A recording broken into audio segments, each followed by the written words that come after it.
চলুন যিনি গেস্ট আছে তার সঙ্গে পরিচিত হই। ওকে, প্রথমে আপনার নামটা একটু বলেন প্লিজ। আমার নাম ডলি। ডলি, পুরো নামটা? ডলি মনি। ডলি মনি। কি নামে ডাকে সবাই? সবাই ডলি বলেই ডাকে। মনি বলেও ডাকে না, মনি শুধু আমার ভালোবাসার মানুষ ডাকে। আচ্ছা ঠিক আছে। তো ডলি আপনার বয়স কত এখন? এখন 24। 24 বছর বয়স। থাকছেন কোথায়? আমি মাওনা থাকি। মাওনাতে থাকেন। আর ওটাই কি আপনার জন্ম জেলা? না, আমার দেশের বাড়ি সিরাজগঞ্জ। সিরাজগঞ্জে। তো 24 বছরের ডলি আজকে এখানে এসছে এবং ডলির কি গল্প সেটা আমরা উদ্ঘাটন করতে চাই। আমি কিছুটা জানি এবং আমার কাছে মনে হয়েছে যে এটা একটা বার্নিং ইস্যু হতে পারে রিসেন্টলি, রাইট নাও। কারণ ফেসবুকে আমরা এরকম ঘটনা অনেক দেখি, হরহামেশাই দেখি। এটা নতুন কিছু না, তবে আবারও একবার নতুন করে মনে করিয়ে দেওয়া দরকার। খুব ইম্পর্টেন্ট একটা গল্প। এবং ডলি, আপনি যেহেতু পরিণত বয়স্ক এবং আপনার যে গল্প সেই জায়গাটা থেকে আপনার ফেস বা আপনার চেহারা সামাজিক যোগাযোগ মাধ্যমে যদি আমরা দেখাই, অনেকেই সেটা নিয়ে বিরূপ মন্তব্য করতে পারে, আপনার জীবনে বিরূপ প্রতিক্রিয়া পড়তে পারে। এটা জেনেও কি আপনি রাজি আছেন যে আপনার ছবি বা আপনার ভিডিও ফেসবুকে বা ইউটিউবে গণযোগাযোগ মাধ্যমে? হ্যাঁ, আমাকে আমার রবিউল ছাড়া অন্য কোনো খারাপ বললে আমার সমস্যা হয় না। মানে আপনার এতে কোনো আপত্তি নাই? না, আমার কোনো আপত্তি নেই। আচ্ছা, তারপরে আপনি সজ্ঞানে স্বেচ্ছায় অনুমতি দিচ্ছেন। ঠিক আছে, ও যেহেতু অনুমতি দিয়েছে, this is a very sensitive episode. প্রিয় শ্রোতা, ও একটা ব্যক্তির নাম নিয়েছে। কেন নিয়েছে আমরা টাচ পেলাম, আমরা শেষ পর্যন্ত গেলে হয়তো বা জানবো। কোনো কিছু গেস করবেন না, কারণ আমি সবসময় বলি যে একটা বাঁকে এসে অনুমান করার কোনো উপায় নেই আর একটা বাকি কি ঘটছে। তো ও অনুমতি যেহেতু দিয়েছে, আমরা ফেসবুকে আমার ইউটিউব চ্যানেলে ওনার ছবি এবং ভিডিও পাবলিশ করব। ওকে, শুরু করি আমরা ডলি, একেবারে ছোটবেলা যেখান থেকে আপনার শুরু করার আছে। আমরা 3 বোন, 1 ভাই। আমি সবার ছোট, খুব আদরের আর অনেক দুষ্ট। আপনার কাঁদতে ইচ্ছে করলে আপনি কাঁদবেন, কোনো সমস্যা নাই, লুকানোর কিছু নাই। আমি সবসময় মানুষকে বলি যারা এখানে গল্প বলতে আসেন, 2 থেকে 2.5 ঘন্টা সময় পাওয়া যায় আপনাদের সাথে। আপনার যা করতে ইচ্ছে করে, মনটাকে হালকা করার জন্য যা বলতে ইচ্ছে করে আমাকে বলেন। যখন আপনাকে চেয়ার দিব, তার মানে ইটস ইওর চেয়ার, আপনি বলতে পারেন, কোনো সমস্যা নেই। আমার বাবা 2007 সালে মারা যায়। তারপরে তখন আপনার বয়স কত? তখন আমার বয়স 8-9 বছর। আচ্ছা, তখন আমার বড় বোনের বিয়ে হয়ে যায়। এটাই কি আপনার জীবনের প্রথম দিককার মেমোরি, নাকি তারও আগেও কোনো ঘটনা আছে যেগুলো বলার মতো? এখান থেকে। আচ্ছা, কিভাবে মারা গেল বাবা? ও আমার বাবা অনেক টাকা ঋণ করছিল। আচ্ছা, তারপরে উনি মানে এই ঋণের চিন্তায় স্টক করে মারা যায় হঠাৎ করে। কয় ভাই বোন ছিলেন আপনারা? আমরা 3 বোন, 1 ভাই। বড় বোনের শুধু বিয়ে দিয়েছিল। আচ্ছা, আর আমরা 2 বোন আর আমার ভাই ছিল। আচ্ছা, ভাই বিয়ে করছিল। আপনার বাবা কি করতো? আমার বাবা ব্যবসা করতো। কিসের ব্যবসা? গরুর ব্যবসা। গরুর ব্যবসা করতো। তো ওই জায়গাটা থেকে বাবা ঋণ করে স্ট্রোক করে মারা যায়। আচ্ছা, তারপর কি হলো? তারপরে অভাব আসে, ভাই ভালো কাজ করে না ঠিক মতো। আর বড় বোনের তো বিয়ে হয়েছে। পরে আমরা 2 বোন থাকি বাড়িতে, আমি অনেক ছোট। পরে আমার মেজো বোন স্কয়ারে জব নেয়। তারপরে কিছুদিন পর আমিও জব নেওয়ার জন্য চেষ্টা করি, যেভাবে হয়তো 2 বোন চাকরি করলে বাড়ির সংসারটা একটু ভালো মতো চলবে। পরে 2009-এ আমি ঢাকাতে আসি। বাড়িতে তো অনেক অভাব থাকে। ঢাকাতে আসলে আমিও চাকরি নেই, আমার চাকরি হয় না, ছোট বলে কেউ নিতে চায় না। পরে আমার বোন বলে যে আমাদের অনেক অভাব, হাতে পায়ে ধরে আমার চাকরিটাও নিয়ে দেয়। পরে আমার বড় বোন কেউ নিয়ে আসে। পরে আমরা 3 বোন চাকরি করি, খুব ভালোভাবে দিন কাটে তখন আমাদের।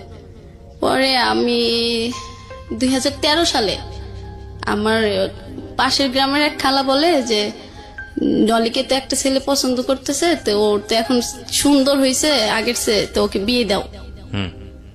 পরে বাড়ি থেকে এটা বলে, আমি জানি না। পরে বাড়িতে একদিন আমাকে নিয়ে যায়, অনেকদিন পর ছুটিতে যাই। পরে ছুটিতে গেলে ওইখান থেকে এসে আমাকে ওই দিন দেখে, মানে আমার যে শাশুড়ি হবে সে আমার চুল দেখে পছন্দ করে ফেলায়। পরে ওই দিন পাকা টাকা করে ফেলায় যে আমার ছেলে যদি বিয়ে করে এই মেয়েকে বিয়ে করবে। আচ্ছা, পরে উনি বাইরে থাকতো। পরে বাইরে থাকতে কোনোরকম কথা মতো হইতো। পরে সবকিছু ঠিকঠাক হইলো, আমি চলে আসলাম। পরে আমি বললাম না, আমি এখন বিয়ে করব না, আমি আরো কিছুদিন চাকরি করব। পরে আমার বড় আপু প্রেম করে বিয়ে করে থাকে, এর জন্য এখন আমি সিরিয়ালে থাকি। পরে আমাকে বিয়ে দিয়েবেই। আচ্ছা, আমার মা কথা দিয়ে দেয় যে আমি যদি বেঁচে থাকি তাহলে আপনার ছেলের সাথে আমার মেয়ে বিয়ে দেবো। ছেলে দেশের বাইরে থাকে? হ্যাঁ, দেশের বাইরে থাকে। পরে আমাকে বাড়িতে নিয়ে এসে ওই ছেলেদের বাড়িতে বেড়াইতে নিয়ে যায়, আমরা দেখতে যাব। পরে ওইখানে নিয়ে আমাকে কাবিন করে ফেলায়।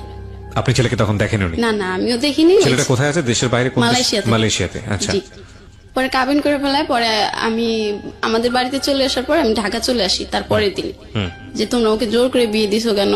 পরে আমাকে ওই মারধর করে পরে বলতেছে এই বিয়ে তোমার করতে হবে। পরে ঢাকাতে আসার পরে ওই ছেলে আমার ফোন নাম্বার নিয়ে আমার সাথে কথা বলতে চায়। আচ্ছা, পরে কথা বললে আমি ওকে বলি যে দেখেন আমাকে বিয়ে করেন না, আমি এখন বিয়ে করব না, আমি আরো অনেক দেরিতে বিয়ে করব। পরে বলে না, আমার বাড়ি থেকে মা পছন্দ করছে, আমি তোমাকেই বিয়ে করব। পরে 14 সালে চলে আসে। চলে আসলে পরে বিয়ে করে আমাকে নিয়ে যায়। পরে 2 মাস থাকে, থাকার পরে চলে যায়। পরে আমি বলি যে আপনি চলে গেছেন, এরকম করে ফ্যামিলিতে আমরা গরিব, ওরাও মানে ধনী ছিল, তো আমাদের বাড়ি থেকে বেশি টাকা দিতে পারে নাই, 1,20,000 টাকা দিছিল। এটা বলে আমার শাশুড়ি বলে আমার বাড়ির সাথে আমার চেহারা মেলে না, ফকিরের মতো দেখা যায়। কি বলে এটা? আমার শাশুড়ি আচ্ছা, এরকম কথা সবসময় বলে। আর ওই বাড়িতে কিছু হারাইলেই বলে যে এই বউ চুরি করে বাপের বাড়ি দিয়েছে। তখন আপনার জামাইয়ের সঙ্গে দেখা হয়নি? আপনি না, জামাই আইছে। আচ্ছা, আসার পরে আমাকে কি তো কথা হলো? রেখেই চলে গেল আবার। না, কিন্তু আসার পরে কি কথাবার্তা হলো? কেমন লাগলো জামাইয়ের সাথে? না, আমি ওনার সাথে তখন আমার ভালো কথার সম্পর্ক হয় নাই, কারণ আমি তো ওনাকে বিয়ে করবই না। আচ্ছা, আর ওনার অনেক বয়স ছিল হ্যাঁ। তখন ওনার বয়স ছিল 32 বছর। তখন আপনার বয়স কত তখন? আমার বয়স ছিল তখন মনে হয় 20 এরকম হবে। কেমন বিষয়? আপনার কত সালে বিয়ে হয়েছে আপনার? 14 সালে। 14 সালে, আজকে হচ্ছে 19। ওইরকমই বলা চলে। হ্যাঁ, তো পরিণত বয়সী তো ছিলেন মোটামুটি। হ্যাঁ। আচ্ছা, কিন্তু আমি তো ওনাকে বিয়ে করবো না আমি বলছিলাম, তারপরে উনি বিয়ে করছে কেন? সেটা তো উনি দায়ী না, আমার মনে হয় আপনার মাও অনেকখানি দায়ী। হ্যাঁ, মা তো কথা দিয়ে দিছে, পরে আমি তো ওনাকে না করছি আচ্ছা, যে আমাকে বিয়ে করেন না, আপনি নিষেধ করলেই হবে। আচ্ছা, আচ্ছা, আচ্ছা। পরে উনি চলে যায়, এরকম কথা বলে। পরে আমার পাশের বাড়ি কিছু ছেলেরা ছিল, মানে দেবর লাগে সম্পর্ক, ওরা যদি বাসার কাজ দিয়ে যাইতো তাহলে বলতো যে বউ ফোন দিয়ে নিয়ে এসে। আমি বাড়ির বাইরে বের হইলে বলতো যে বউ মনে হয় ওই ছেলের সাথে কথা হয়েছে তাই ওই বাইরে চলে গেছে। এরকম নানান কথা। আমার দেবর ছিল একটা, ও আমাকে মারধর করতো, এত ছেলেদের সাথে কিসের কথা, বাড়ির বাইরে কিসের বের হনো। মানে এরকম। পরে আমি আমার হাজবেন্ডের কাছে সবকিছু বলি। আচ্ছা, যে এরকম। কি নাম ছিল আপনার হাজবেন্ডের? আমার হাজবেন্ডের নাম জ্যোতি। জ্যোতির কাছে সবকিছু বলেন? হ্যাঁ, হ্যাঁ, যে তুমি আসো, এরকম করতেছে, আমাকে বিশ্বাস করে না, তুমি থাকলে আর এরকম সন্দেহ করবে না। আর আমার যখন যেটা লাগে ওইটা তো আমি বারবার চাইতে পারি না, তো তুমি আমাকে মাসে মাসে টাকা পাঠাবা। বলে যে টাকা পাঠাইতে কি হবে, আমি তো খাওয়ার টাকা বাবার কাছে দিয়েই দিই, তুমি আর টাকা দিয়ে কি করবা। আচ্ছা, পরে এরকম করার পরে আমি একদিন আমার শাশুড়ির একটা কাপড় হারিয়ে গেল। পরে আমাকে বলতেছে যে এই বউ চুরি করছে, চুরি কইরা বাপের বাড়ি দিছে। পরে আমি বলছি যে না, আমি চুরি করি নাই। পরে ওরা কবিরাজ বাড়িতে গেছে, আচ্ছা, চোর ধরবে। পরে কবিরাজ মনে হয় কি বলছিল এটার এসে বলে নাই। পরে আমাকে আর ওই দিন কিছু বলে নাই।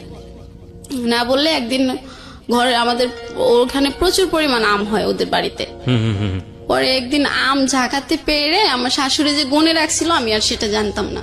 আচ্ছা, পরে আমি 2টা আম নিয়ে আমার পাশের বাড়ির একজনকে দিছি, আমগুলো পাকছে খান, বৃদ্ধ লোক উনি। পরে উনি গুনে রাখছে আমি জানি না। পরে আমার শ্বশুর আইছে, শ্বশুরের কাছে সব বলে দিছে, তোমার ছেলের বউ আম চুরি করে খাইছে, চোর হইছে, এই চোর বউ রাখা যাবে না, বাড়িতে মানায় না, এরকম কিছু। পরে আমি শুধু কান্না করি আর আমার হাজবেন্ডের কাছে সবকিছু বলি। ও বলে ঠিক আছে, মা এখন বলতেছে বলুক, আমি আসলে তো আর বলবে না।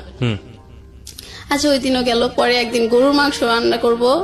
পরে গরুর মাংস আমার শাশুড়ি কেটে পিস গুনে রাখছে যে এখানে এত পিস মাংস আছে। আচ্ছা, তা আমি রান্না করার সময় মানে তরকারিতে লবণ হয়েছে কিনা এটা টেস্ট করার জন্য 1 পিস মাংস খাইছিলাম। সেটা আমাকে না জিজ্ঞাসা করে আমার শ্বশুরের কাছে বিচার দিতেছে। আর আমার একটা চাচি শ্বশুর ছিল, ওনাকে ডেকে এনে দেখাইতেছে, দেখো বউ না মাংস চুরি করে খাইছে। এটা সারা গ্রামের লোক যখন জেনে গেল তখন আমি ওই বাড়ি থেকে চলে আসলাম। আর তখন ডিসিশন নিয়ে নিছি যে একটা মাংসর জন্য যে সারা গ্রাম ছড়াইতে পারে এরকম বাড়িতে আমি থাকবো না। আমার হাজবেন্ডের কাছেও বলি, ও বলে যে তুমি খাইছো কেন, ওহো, মা ভাগ করে দেওয়ার পরে তুমি খাইতা। পরে আমি বাড়িতে জানাই, আর বাড়ি থেকেই সবকিছু দিত আমার। আচ্ছা, শ্যাম্পু টেম্পু যা কিছু লাগতো, মানে প্রয়োজনীয় সামগ্রী যা লাগতো সব বাড়ি থেকে দিত। হ্যাঁ, ওকে। পরে আমি বলতাম যে আমার যদি সবকিছু বাড়ি থেকেই দেওয়া হয় তাহলে আমি বাড়িতেই থাকি, উনি যখন আসে তখন যাব।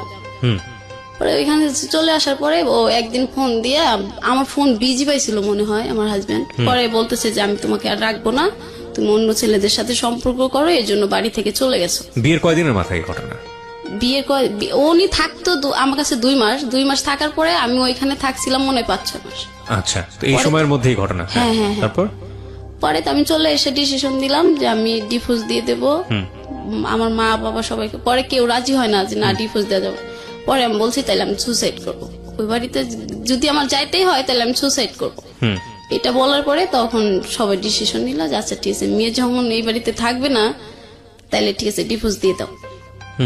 পরে আমার কাবিনে আমরা যৌতুক দিছিলাম 1,20,000 টাকা। পরে সেই টাকা নিয়ে আবার এমন সৃষ্টি হয় যে আমরা এত টাকা দিতে পারবো না, আমরা 80,000 টাকা দেব।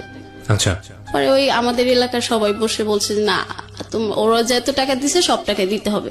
ওকে। পরে সব টাকা দিয়ে দেয়, আমি ডিভোর্স দিয়ে দিই। টাকাগুলো আপনাদেরকে দিয়ে দেয়? হ্যাঁ, আমাদের টাকা আমাকে দিয়ে দেয়, ব্যাগ দিয়ে দেয়। হ্যাঁ। পরে ওইখান থেকে ওই ডিভোর্স দেওয়ার পরের দিনই আমি ঢাকাতে চলে আসি, মাওনাতে। মানে এটা কি প্ল্যান ছিল নাকি এমনিতেই চলে আসলেন? না, এমনিতে এখন গ্রামের লোক নানান কথা বলবে। ও, কথা থেকে বাঁচার জন্য। হ্যাঁ, তো মাওনা থেকে ছিল? মাওনাতে ছিল আমার একটা বোন আর আমার একটা ফ্রেন্ড। পরে আমি ওইখানে যাই, ওইখানে গেলে আমি একটা চাকরি, ওইখানে স্কোয়ারে চাকরি নিই। নেওয়ার পরে ওইখানে স্কয়ার টেক্সটাইলে? হ্যাঁ, হ্যাঁ, বেশ সুন্দর দিন কাটতেছে ওইখানে। মানে আমি এত চঞ্চল একটা মেয়ে, ওই শ্বশুর বাড়িতে থাকার পরে আমি কিছুদিন অফ হয়ে গেছিলাম, আর ওরকম দুষ্টামি করা যায় না। পরে এইখানে আসার পরে আবার সবকিছু আমার আগের মতোই হয়ে গেল, দুষ্টমি, চঞ্চলি, ঘোরাফেরা। ওরা তো মহান খুশি, একটা ভালো বন্ধু পাইলো। আচ্ছা। আর দুঃখ থাকবে না ওদের কারো। জি। পরে এই করতে করতে তখন আমি 16 সালে যাই, 17 সালে আমি আমার আপুর ওই ফ্রেন্ডের সাথে ওই আমার ওই রবিউল নামের একটা ছেলের ছবি দেখি আচ্ছা, ফেসবুক। আচ্ছা। পরে আমার ভীষণ ভালো লাগে ওই ছবি দেখার পর। পরে আমি বলতেছি আপু এই ছেলেটারে না আমার খুব ভালো লাগছে। পরে আপু বলতেছে প্রেম করবি? আমি বলছি হ। পরে বলতে যাচ্ছে ঠিক আছে, মিঠুর কাছে বলে ওই ছেলের এই নাম্বার। আপুটা কে ছিল? আমার আপু। আপন? হ্যাঁ। আচ্ছা। পরে বলতেছে তুই প্রেম করবি? আমি বলছি হ্যাঁ। পরে বলতেছে আচ্ছা মিঠুর কাছে বলে নাম্বার নিয়ে দেবো না। পরে মিঠু ভাই বলতেছে যে ওর নাম্বার তো আমি এখন দিতে পারবো না, তুই ওর আইডি নাম্বার। মিঠু ভাইটাকে? ওই ছেলের ফ্রেন্ড। তো মিঠু ভাইয়ের সঙ্গে আপনার বোনের কি সম্পর্ক? আমার বোনকে পছন্দ করতো ওই ছেলে। মিঠু? হ্যাঁ। আচ্ছা, তো তার বন্ধু হচ্ছে এই রবিউল? হ্যাঁ। ওকে, তো মিঠুর সাথে আপনার বোনের সম্পর্ক তখনও ছিল? না। তাহলে? কথা বলতো ফোনে, মানে আচ্ছা। আমার আপুকে ভালোবাসতো, আপু ভালোবাসতো না। ওকে, ঠিক আছে। তারপরে আমি ওর আইডি নাম্বারটা নিয়ে মেসেঞ্জারে কিছুদিন কথা বলি, অনেক কয়দিন। ও ওর নাম্বারটা দিতে চাচ্ছে না। পরে একদিন আমি মেসেঞ্জারে ফোন দিই। পরে আমি বলি আচ্ছা আপনি কি সমস্যা, আপনি কথা বলতে চান না কেন? পরে বলে যে না আমি যদি প্রেম করি তাহলে তো টাকা লাগবে, আমি তো কোনো কাজ করি না, এই জন্য আমি কারোর সাথে প্রেম করি না। আমি বলছি কেন, প্রেমের চেক টেক খাইছেন নাকি?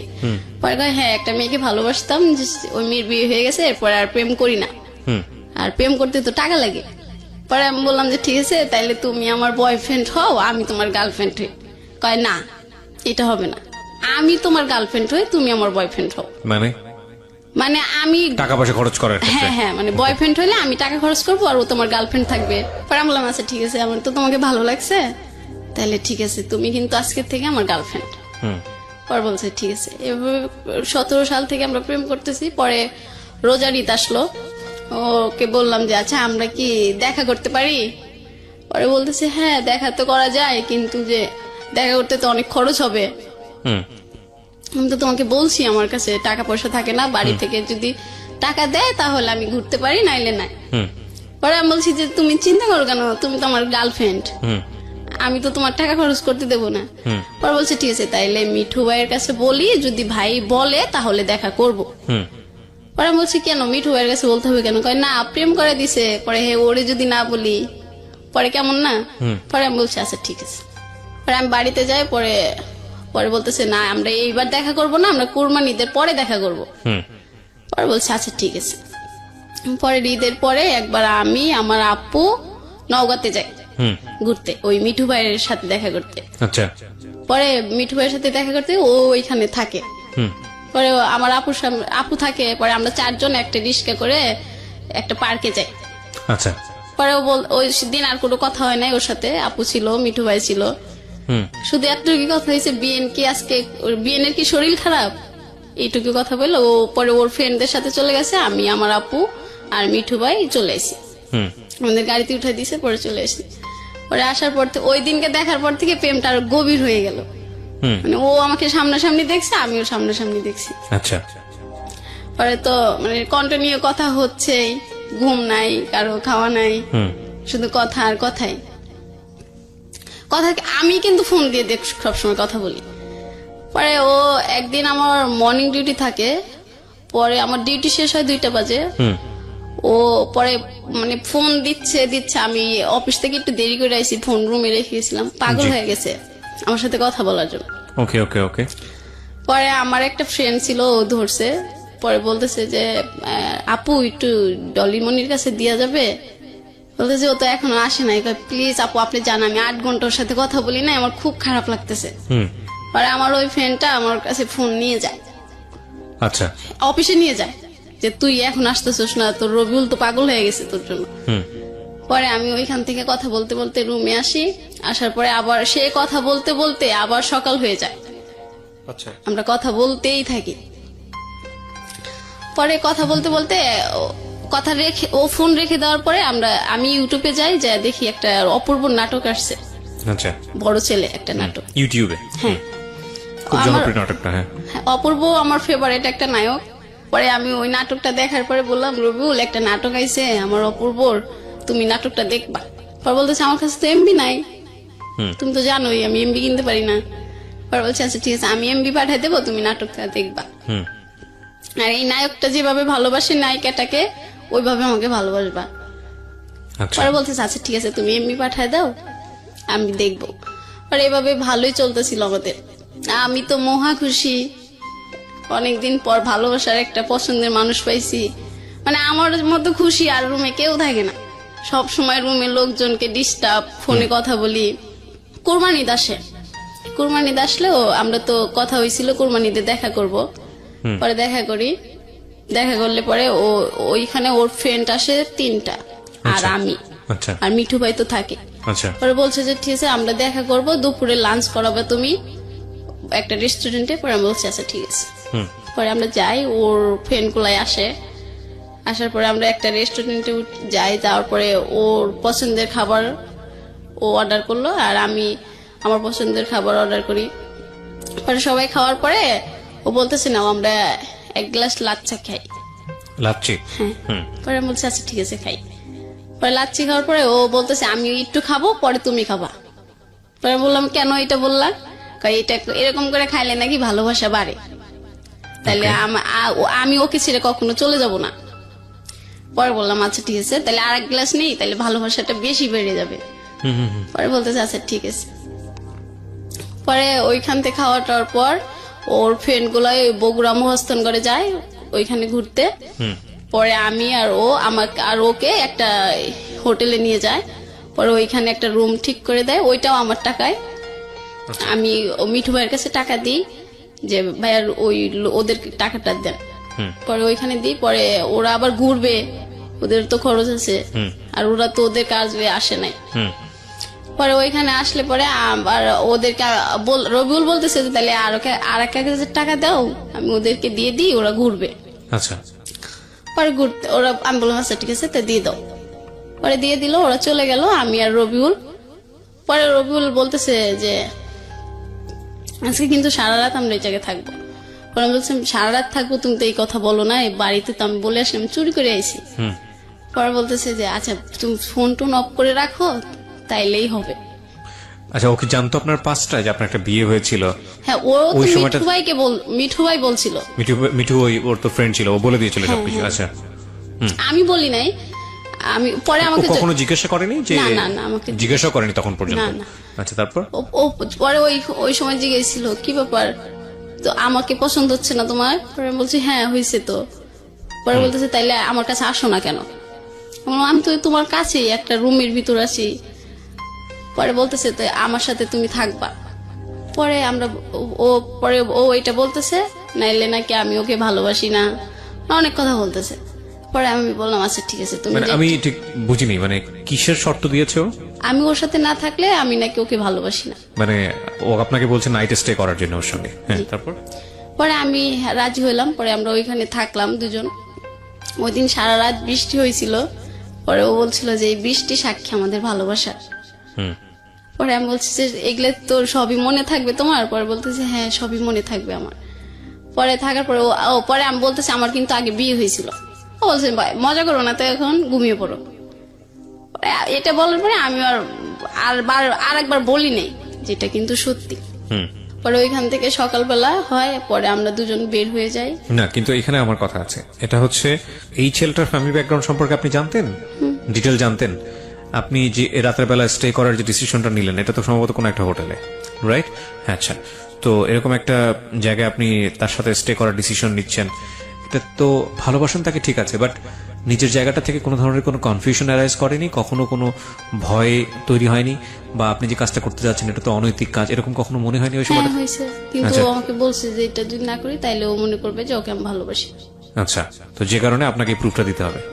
তার আগে মিঠু ওকে বলেছিল যে আপনি বিবাহিত, এবং সে বিবাহিত ব্যাপারটা আপনি ওকে যখন বললেন, তারপরে সে বললো যে ফান করো না, মজা করো না, ঘুমিয়ে যাও। তার মানে আপনাদের মধ্যে এই ধরনের অনৈতিক সম্পর্ক হবার পরে ডিসকাশন এগুলো। তারপর কি হলো? তারপর সকাল হইলো, পরে আমরা দুজন ফ্রেশ হলাম, হয়ে পরে আমরা ওইখানে একটা পার্ক আছে, সকালবেলা সবাই যায় ওইখানে। আর ওইখানে যায় সবাই আবার ফোন দিয়ে আবার আমরা ওর 4টা ফ্রেন্ড আবার এক হইলো। হওয়ার পরে আমরা সকালে নাস্তা করলাম। নাস্তা করার পর পরে আমি বললাম ঠিক আছে তাহলে এখন আমি আবার এইখান থেকে ঢাকা ব্যাক করব, বাড়িতে তো যাওয়া যাবে না। হ্যাঁ বাড়িতে তো যাওয়া যাবে না, তাই আমি ঢাকাতে যাই। পরে বলছে আচ্ছা ঠিক আছে তুমি ঢাকাতেই যাও। পরে আমাকে একটা গাড়িতে উঠাই দিল, পরে আমি ঢাকাতে চলে আসি। পরে ওকে আবার টাকা দিয়ে আসি, ও বাড়িতে যাবে, আমি টাকা না দিলে তো যেতে পারবো। মানে বাড়িতে যাওয়ার পর্যন্ত টাকা ছিল না এই ছেলের কাছে? টাকা ছিল কি না, ছিলই না মনে হয়। তা আপনি ওকে কি থেকে ভালোবেসেছিলেন? শুধু একটা ছবি দেখি? আর ওর অনেক ভালো মনে হইতো আমার কাছে। কেন মনে হতো? কেন হয়তো ও সবসময় আমি যদি কিছু মিথ্যে কথা বলি ও সব বলতো পচা কথা বলতে হয় না, পচা কথা বললে আমাদের ভালোবাসাটা মনে হয় শেষ হয়ে যাবে। মানে অদ্ভুত বিষয়, একটা ছেলের আপনি ছবি দেখলেন, তাকে পছন্দ করলেন, তার সাথে আপনি ফার্স্ট মিটে আপনি এই ধরনের একটা সম্পর্ক করে ফেললেন। না আমাদের তো আগে দেখা হয়েছিল। আচ্ছা, দেখা হয়েছিল, তার মানে একটা প্ল্যান ছিল একদম পুরোপুরি যে আপনি বগুড়াতে যাচ্ছেন ওর সঙ্গে দেখা করার ওর জন্য। সঙ্গে দেখা করতে যাচ্ছি। বগুড়াতে কেন গেলেন দেখা করতে? ও তো এইখানে আসতে পারবে না, ওর বাড়ি ছিল কোথায়? ওর বাড়ি নওগাঁ। নওগাঁ থেকে ও বগুড়াতে আসতো, হ্যাঁ। আর আপনি সিরাজগঞ্জ থেকে? বগুড়াতে যাইতাম। মানে দুজনের জন্য একটা মিডল পয়েন্ট বেছে নিয়েছেন। হ্যাঁ হ্যাঁ। গিয়ে আপনারা কোন একটা হোটেলে থাকতেন। ওকে, তারপর কি হলো? আপনি পাশে ওরা যাওয়ার ভাড়া দিয়ে দিলেন। হ্যাঁ, তারপর? হ্যাঁ, পরে ওরা বাসায় চলে গেল, মানে আমি ঢাকাতে আসলাম। পরে আমার আপু তো একটু রাগী, আপু বুঝতে পারছে যে আমি ওর সাথেই ছিলাম। পরে আপু আমার সাথে আর কথা বললো না, কথা না বলে আমার ফ্রেন্ড পরে বলতেছে যে তুই কালকে সারা রাত ফোন বন্ধ করে রাখছিলি, সবাই তো খুব টেনশন করছে, তুই সকালবেলা ঘুম থেকে উঠে চলে গেছিস। মানে বলছে আমার দোষ নাই রে, ও না আমাকে ফোন বন্ধ করতে কইছিল, এই জন্য ফোন। মানে হে যা বলতো আপনি মোটামুটি চোখ বন্ধ করে সেগুলি করতেন। তারপরে বলতেছে যে এখন আর কথা বলিস না, তাইলে কিন্তু তোরে মারবে। কে মারবে? আমার বোন। আচ্ছা। তারপর হচ্ছে আচ্ছা ঠিক আছে কথা বলবো না। পর বলতেছে ঘুমিয়ে পড়, রাত্রে তো ডিউটি আছে। হ্যাঁ, তো বড় বোনই বলছে প্রেম করার জন্য, আবার বড় বোনই গায়ে হাত তুলতেছে, আমি ঠিক বুঝলাম না। বড় বোন তো জানে না যে আমার সাথে দেখা করে রাত্রে থাকবে। তো বড় বোনকে ওটা ফান করে বলেছিল? ফান করে বলছিল কিনা তা জানি না, তবে আমি তো সবসময় বলতাম যে আপু একটা সুন্দর ছেলে হইলে আমি প্রেম করবো। মানে আমার কাছে যেটা মনে হচ্ছে one kind of mysterious thing, because বড় বোন ইন্সপায়ার করতেছে সম্পর্ক করার জন্য, আবার সে যদি বাইরে নাইট স্টে করে তখন বড় বোন আবার গায়ে হাত তুলবে, মানে অদ্ভুত রকমের ব্যাপার স্যাপার। ওকে, তারপরে বললো যে রাত্রে ডিউটি আছে, তাইলে এখন ঘুমিয়ে পর ফ্রেশ হয়ে। পরে আমি আবার বললাম আচ্ছা ঠিক আছে ঘুমাই, আপুর কাছে যাই একবার। বড় আপুর কাছে? মানে এটা আপনাকে কে বলছে ঘুমিয়ে পড়ার কথা? আমার ফ্রেন্ড বলতেছে। ফ্রেন্ডের সঙ্গে থাকতেন আপনি? ও একই জায়গায় চাকরি আমরা করতেন? এক রুমে 6 জন থাকি, আমরা রুমমেট। ও 6 জন থেকে আপনারা গার্মেন্টস এ কাজটা করতেন? হ্যাঁ হ্যাঁ, মানে সবাই মানে একসাথে? প্রত্যেকটা রুমে 6-7 জন করে থাকে, সবাই একই গার্মেন্টস এ কাজ করতেন? হ্যাঁ হ্যাঁ হ্যাঁ। আচ্ছা, ঠিক আছে, তারপর? পরে আমি বলতেছি না আপু মন খারাপ থাকলে আমার ভালো লাগে না, যাই। তারপরে আমি আপুর কাছে যাই, পরে আপু ভাত রান্না করে মনে হয়। পরে আমার বলতেছে তুই যদি আমার শরীরে টাচ করিস আমি কিন্তু পাতিল মাতিল সব ফালাই দেবো। পরে আমি বলতেছি আপু আচ্ছা আর কোথাও যাবো, কিন্তু ফোন অফ করবো না, যাও, তোমাদের আর টেনশন দেবো না। পরে কইতেছে এবারের মতোই শেষ তো? পরে বললাম হ্যাঁ এবারের মতোই শেষ। পরে বলতেছে আচ্ছা তাহলে যা, খাবার খায় ঘুমিয়ে পড়। পরে আপু যখন ক্ষমা করে দিল তাইলে তো আমি আরো খুশি। পরে রুমে আসলাম, রুমে এসে ঘুমাইলাম না, রবিউলের সাথে আবার কথা বললাম। পরে ও বলতেছে কেউ কিছু বলছে, বলছি যে হ্যাঁ আপু একটু রাগ করছিল, এখন আপুর রাগটা কমছে। হুম। পরে বলতেছে ঠিক আছে তাইলে তুমি এখন ঘুমাও, তোমার তো রাত্রে অফিস আছে, আমিও ঘুমিয়ে পড়বো। পরে বললাম আচ্ছা ঠিক আছে তাইলে ঘুমাও। পরে ও আবার রাত্রে কথা বলতে পারতো না, হুম। ওর ফ্যামিলি পাশের রুমে ওর মা থাকতো, খুব চুরি করে কথা বলতে হতো। পরে আমি সকালবেলা আবার অফিস থেকে আসলাম, অফিস থেকে আসার পর আবার কথা শুরু করে দিলাম। মানে এইভাবে কথা বলতে বলতে দেখা যেত যে আমার বেতনের টাকা পুরো শেষ হয়ে যেত। আচ্ছা, তারপর আপনি কথা বলেই যাচ্ছেন। তারপর আমি আমার ফ্রেন্ডের কাছে বলতাম যে দেখ এই মাসে কিন্তু আমার টাকা শর্ট পড়ে যাবে, তুই কিন্তু টাকা দিবি। হুম। পরে ও বলতেছে ঠিক আছে তুই কথা বলগা যা। হুম। পরে বাড়িতে টাকা দিতে পারতাম না, মা বলতো কি ব্যাপার, আমার মেয়ে তো এরকম না, আর যাই কিছু করুক আমার মেয়ে তো আমাকে টাকা পাঠায় প্রতি মাসের 1 তারিখ হইলে, আচ্ছা। এখন টাকা পাঠাও না কেন? পরে বলতেছি মা এখন না একটু সমস্যা হয়েছে, আমার খালি মজা খাইতে ইচ্ছা করে, আমি দোকানে অনেক টাকা ঋণ করে ফেলাই, এই জন্য আমি টাকা দিতে পারতেছি না। আচ্ছা ঠিক আছে মা, সামনের মাস থেকে আমি তোমাকে দিয়ে দেবো, যাও। মিথ্যা কথা বলতেন? হ্যাঁ। পরে মিথ্যে কথা বললাম, মা পরে মনে করলো যে এইটাই মনে হয় ঠিক, হুম। আমার মেয়ে তো মিথ্যে কথা বলে না, কিন্তু মা তো আর জানে না আমি প্রেমে পড়ছি। হুম। পরে আবার রবিউল আমাকে ফোন দিয়ে বলল যে তুমি কি আমার সাথে আবার দেখা করতে পারবা? পরে বলছি যে এখন সেদিনকে তোমার সাথে দেখা করে আসলাম, আবার এখন যাব, আমার কাছে তো এখন আর স্যালারি তো হয়ে গেছে, সেই 1 তারিখে হবে, হুম।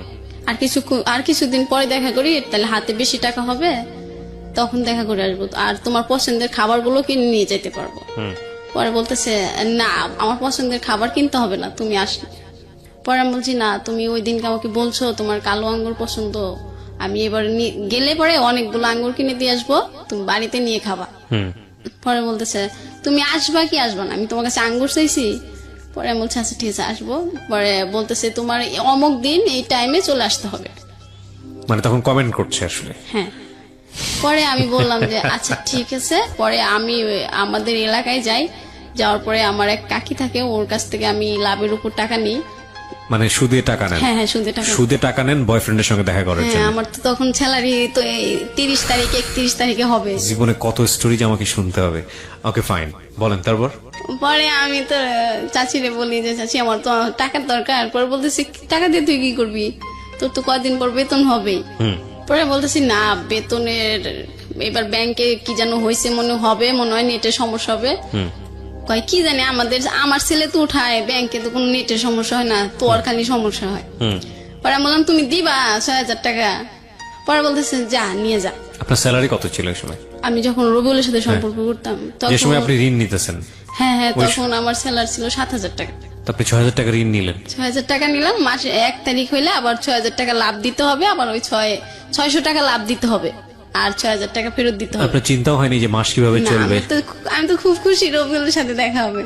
ও যে খুশি খুশি মন নিয়ে বলছে না, এটা আপনাদের একটু দেখা উচিত ওকে, যে মানুষ কি হতে পারে মানে প্রেমে পড়লে। এটাকে প্রেম বলবো না কি বলে এটাকে আমি ঠিক জানি না। যাই হোক, আমার বলার জায়গাটা অনেক পরে আসবে। তবে আপনারা যদি ভিডিওটা দেখতে চান, আপনারা আমার পার্সোনাল ইউটিউব চ্যানেল আছে, সেখানে আসবেন www.youtube.com/RJKebriafm, RJKEBRIAFM, গিয়ে চ্যানেলটিতে আপনি সাবস্ক্রাইব করবেন। ওনার ভিডিও আমি দিয়ে দিয়েছি। ওকে বলেন তারপর। পরে আমি টাকা নিয়ে ওইখান থেকে আবার আমার ভাইয়ের মেয়ের সাথে দেখা হয়। পরে বলতেছে তুমি বাড়িতে না, যে এখানে কি করতেছো, যারা দাদির কাছে গোয়া দি তুমি বাড়িতে আইসো। আমি বলতেছি ও কিয়া তোমাকে আমি টাকা দেবো, কিন্তু মার কাছে বললো না আমি বাড়িতে আইসি। হুম। পরে কইতেছে তাহলে ঘরের বাড়িতে আসো। পরে আমি বাড়িতে যাই, শুধু 1 গ্লাস পানি খাই আবার চলে আসে, যে মা আসলে তো আমাকে আর যেতে দেবে না, হুম। মা না আসার আগে আমার পলাইতে হবে। হুম। মা নানির বাড়ি ছিল। পরে আমি ওইখান থেকে টাকা 6,000 নিয়ে চলে আসি, আচ্ছা। আবার সিরাজগঞ্জ আসি ওইখান থেকে বগুড়াতে যাওয়ার জন্য। আচ্ছা। পরে ওর জন্য অনেক কিছু কিনি, আপেল কিনি, কালো আঙ্গুর গুলো কিনি, তারপর কমলা থাকে। পরে ও সিগারেট খাইতো না, সেন্টার ফুড খাইতো, আমি ওগুলা কিনে নিই অনেকগুলো। পরে ও টক খাইতে পছন্দ করে, আমি ওই যে বার্মির আচার গুলো থাকে ওগুলা অনেকগুলো কিনে নিই। হুম। কিনে নিয়ে যাই, ওটা আমি সিরাজগঞ্জ থেকে কিনি, কারণ ওর সামনে গেলে যদি না কিনতে দেয়, আচ্ছা। এই জন্য আমি ওইখান থেকে কিনে নিয়ে যাই। পরে ও আমার জন্য ওইখানে দাঁড়া থাকে, আবার সেই মিঠু ভাইকে নিয়ে আসে। পরে আর বলতেছে যে চলো আমরা আজকে 3 জন একসাথে ঘুরবো একটা রিস্কে। পরে আমি বললাম আচ্ছা ঠিক আছে চলো। পরে এগুলা দেখে মিঠু ভাই বলতেছে তুই কি প্রেমে পড়ছোস না কি করছোস? আমি কই কেন? কয় তুই তো দেখতেছোস এখন সবকিছু ওকে দিয়ে দিবি। পরে আমি বলছি না, ওকে সবকিছু চাই নাকি যে ওকে সবকিছু দিয়ে দেবো। পরে কইতেছে আচ্ছা দে, এগুলা আমি নিয়ে ঘুরি আর খাই, তুই ওর সাথে প্রেম কর। পরে আমি বলছি যে, ঠিক আছে তাহলে আপনি যান। পরে একটা রিস্কায় আমরা দুজন যাই, আবার ওই হোটেলটার কাছে যাই। পরে আমি বলতেছি কি ব্যাপারে, এটা তো সেই আগের বার আইছিলাম, এইটা না? কয় হ্যাঁ এইটাই। টাকা দাও তো 1500। পরে আমি বলছি টাকা কি করবা? কয় দাও, তুমি এখানে দাঁড়া থাকো, 1 লিটারের একটা পানির বোতল নাও। পরে আমি ওকে টাকা দিই, ও দাদারে ফোন দেয়, কি বলে তা তো আমি জানি না, মানে জিজ্ঞাসা করছিল যে এখানে কেমনে কি বলবো আমি, হোটেল আলাক। পরে ও রুম টুম ঠিক করে আমাকে বলতেছে আচ্ছা ঠিক আছে আসো। পরে আমি কই আমার উপরে একটা ফ্রেন্ড আছে, ও তোমাকে দেখবে। পরে আমি বলছি তুমি তো সবসময় বলো, ও আমাকে সবসময় বলতো আমি নাকি কাক পাখি, আমি কালো তো এই জন্য। পরে আমি বলছি, তুমি সবসময় আমাকে কাক পাখি বলো, এটা বলে দাও যে আমার কাক পাখি আইছে। পরে না, কয় তুমি তো এখন একটু কোকিলের মতো সুন্দর হইতেছো, এই জন্য দেখতে চাইছে। পরে আমি যাই, গেলে পরে ওর ফ্রেন্ড দেখি ওই রুম, ফ্রেন্ড না ওইখানকারই একটা লোক, বিছনা টিছনা ঠিক করে দেয় ওইখানে। পরে বলতেছে আমার ফ্রেন্ডকে 200 টাকা দিয়ে দাও তো। আমি কই কেন? পরে কইতেছে যে ও কিছু কিনে নিয়ে আসুক, খাবার টাবার। পরে আমি বলছি আচ্ছা ঠিক আছে, আসলে ওইটা খাবার কেনার না, মানে ওই ছেলেটা ওই বিছনা ঠিক করে দিছে, এর জন্য ওনাকে দিতে হবে। আমি তখন বুঝতে পারলাম, ও যখন পরে আর ফ্রেন্ড খাবার নিয়ে আসলো না তখন বুঝতে পারি। পরে ও বলতেছে যে আসো এখন আজকে আমরা সারা রাত থাকবো। আমি বলছি না, তুমি তো আমাকে এটা বলো নাই, তুমি আমাকে মিথ্যে কথা বলে নিয়ে এসো কেন? আমি তোমাকে ভালোবাসি বেশি, যখন যেটা বলো বিশ্বাস করি, এর জন্য। কয় না তুমি বিশ্বাস করো সেটা তো আমি জানি। আচ্ছা ঠিক আছে, আজকে সারা রাত থাকতে হবে না, আমরা আজকে 2 ঘন্টা থাকলেই হবে। ওরা বলছে তুমি অসুস্থ, তারপরে দেখা করতে চাইছো, আমি এর জন্য আইছি, তুমি অসুস্থ দেখতে আইছি। বলতেছে না ওইটা আমি মিথ্যে কথা বলছি, আমার অসুখ না। পরে আমি বলছি আচ্ছা ঠিক আছে, আজকের থাকাই কিন্তু তোমার সাথে আমার শেষ থাকা। পরে বলতেছে তুমি এই কথা বললে কেন? পরে ও এমন অভিনয় করতেছে, মানে ও আমাকে এত ভালোবাসে যা আমি, মানে আমাকে আমার ফ্যামিলির কেউ এত ভালোবাসে না। পরে আমার স্কাপে পিন ছিল, ওইটা দিয়ে ও হাত কাটতে শুরু করতেছে যে তুমি যদি আমার সাথে না থাকো তাইলে কিন্তু আমি দেখো তোমার সামনে কি করি। পরে এটা দেখার পরে আমি বলছি আচ্ছা ঠিক আছে এরকম করো না, কিন্তু আজকের থাকাই কিন্তু তোমার সাথে আমার শেষ থাকা, আর কখনো বলবা না আসলে দেখা করব, কিন্তু আমরা এই ধরনের সম্পর্ক করবো না। পরে বলতেছে আচ্ছা ঠিক আছে। পরে ওইখানে থাকার পরে ওইখানে মনে 3-4 ঘন্টা থাকলাম। পরে মা আমাকে ফোন দিল যে কি ব্যাপার, তুমি নাকি বাড়িতেই ছিলা, কই গেছো? পরে আমি বলছি আমার একটা ফ্রেন্ডের বাসায় এসি, একটু দরকারে আমি আসতেছি। পরে ও বলতেছে ফোন অফ করতে বলছি না। আমি কই না, আজকে ফোন অফ করবো না, আমি বাড়িতে চলে যাব, আজকে থাকবো না। পরে এটা বলার পরে বলতেছে যাও, এই যে তুমি যে চলে যাচ্ছ, এটা যাওয়ার পরে 10 বার ভাববা। পরে আমি বলছি আচ্ছা ঠিক আছে, ভাবলে ভাববো, তুমি আমাকে গাড়িতে উঠাই দাও। পরে ওইখান থেকে নামার পরে ও বলতেছে জানো আমার না অনেক ডাব খাইতে ইচ্ছা করতেছে। পরে বলছি তো খাও, কয় টাকা দাও। পরে আমি কই ও তোমার কাছে তো টাকা নাই। পরে 2টা ডাব কিনি, ওই মিঠু ভাইয়ের দিয়ে একটা, ও খায় একটা।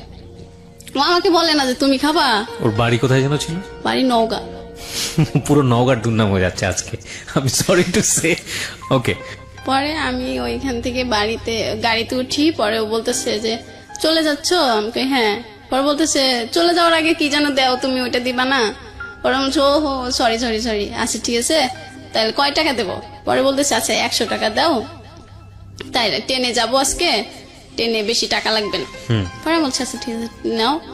পরে বলতেছে তুমি যাই ফোন দিও, আমার ফোনে কিন্তু টাকা নেই। পরে আমি বলছি আচ্ছা ঠিক আছে, আমি বাড়িতে যাই, যদি আমি দোকান খোলা পাই তাহলে আমার ফোনেও লোড দেবো, তোমাকেও লোড দিয়ে দেবো। পরে বলছে আচ্ছা ঠিক আছে যাও। পরে ওইখান থেকে আসার পরে বাড়িতে আসলাম, মা তো সেই রকম মানে বকা রেডি করে বসে আছে, মানে আমি আসা মাত্রই শুরু করবে। পরে আমি একটা বাড়িতে আসতে আসতে আমার ওই দিনকে রাত 9টা-10টা বেজে যায়। পরে পাশের বাড়ির একটা দাদিকে নিয়ে ঘরের ভিতর ঢুকি, আচ্ছা যে দাদি থাকলে আর মা বকবেন। পরে আমি নিয়ে গেলাম দাদিকে। পরে বলতেছে যে কই গেছিলি? পরে আমি বলছি যে আমার একটা ফ্রেন্ডের বাসায়। পরে বলতেছে আর কোনোদিন যাবি? এত রাত পর্যন্ত থাকবি? পরে বলছি না, এই একটা কাজ ছিল তো এর জন্য, আর তো থাকবো না।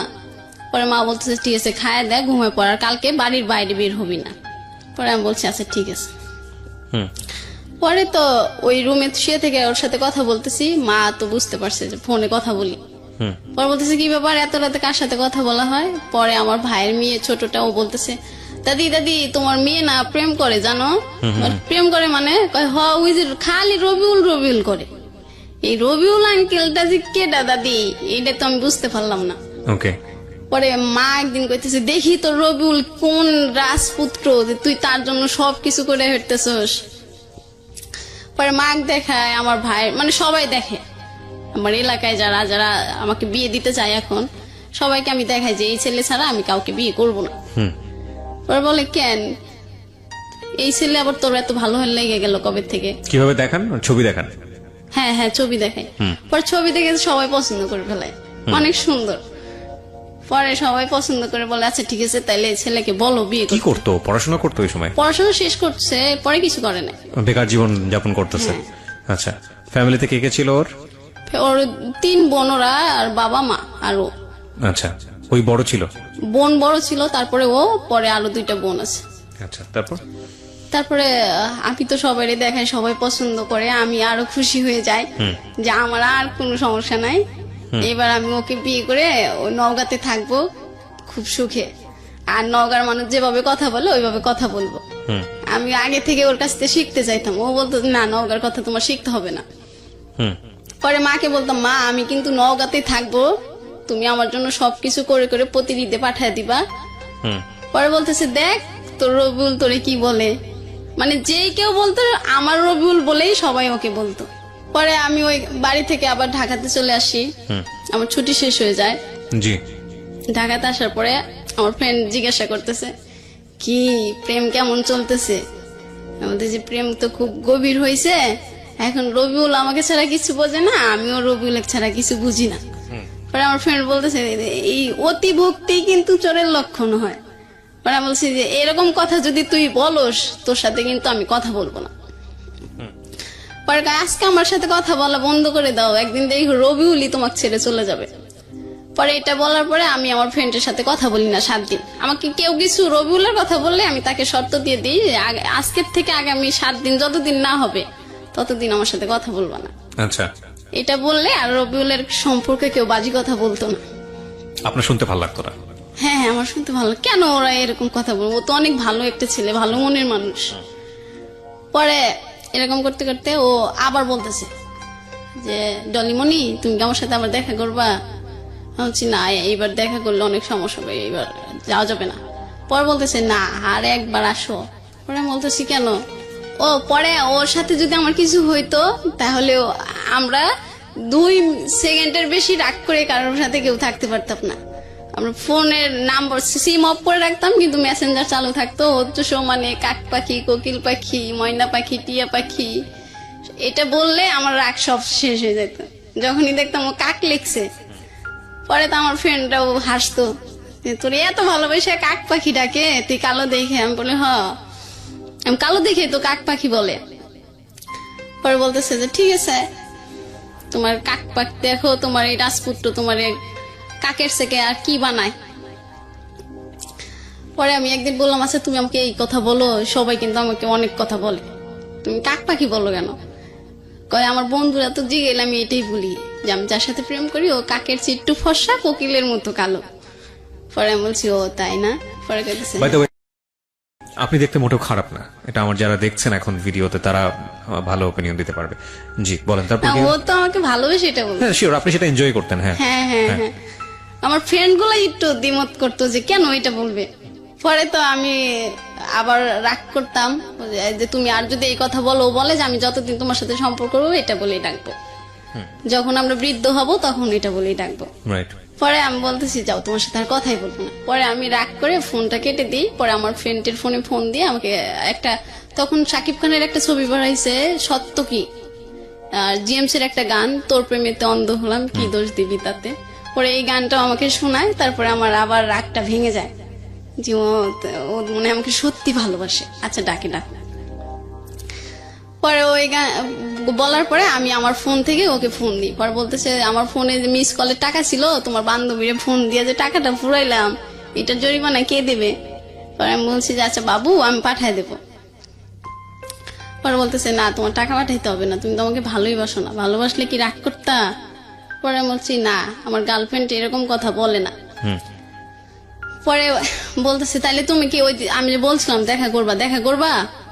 পরে আমি বলছি যে তোমার ফোন দিলেই কি এই কথা ছাড়ার কথা থাকে না? পরে বলতেছে না, আমার ফোন দিলে এই কথা ছাড়া কথা থাকে না।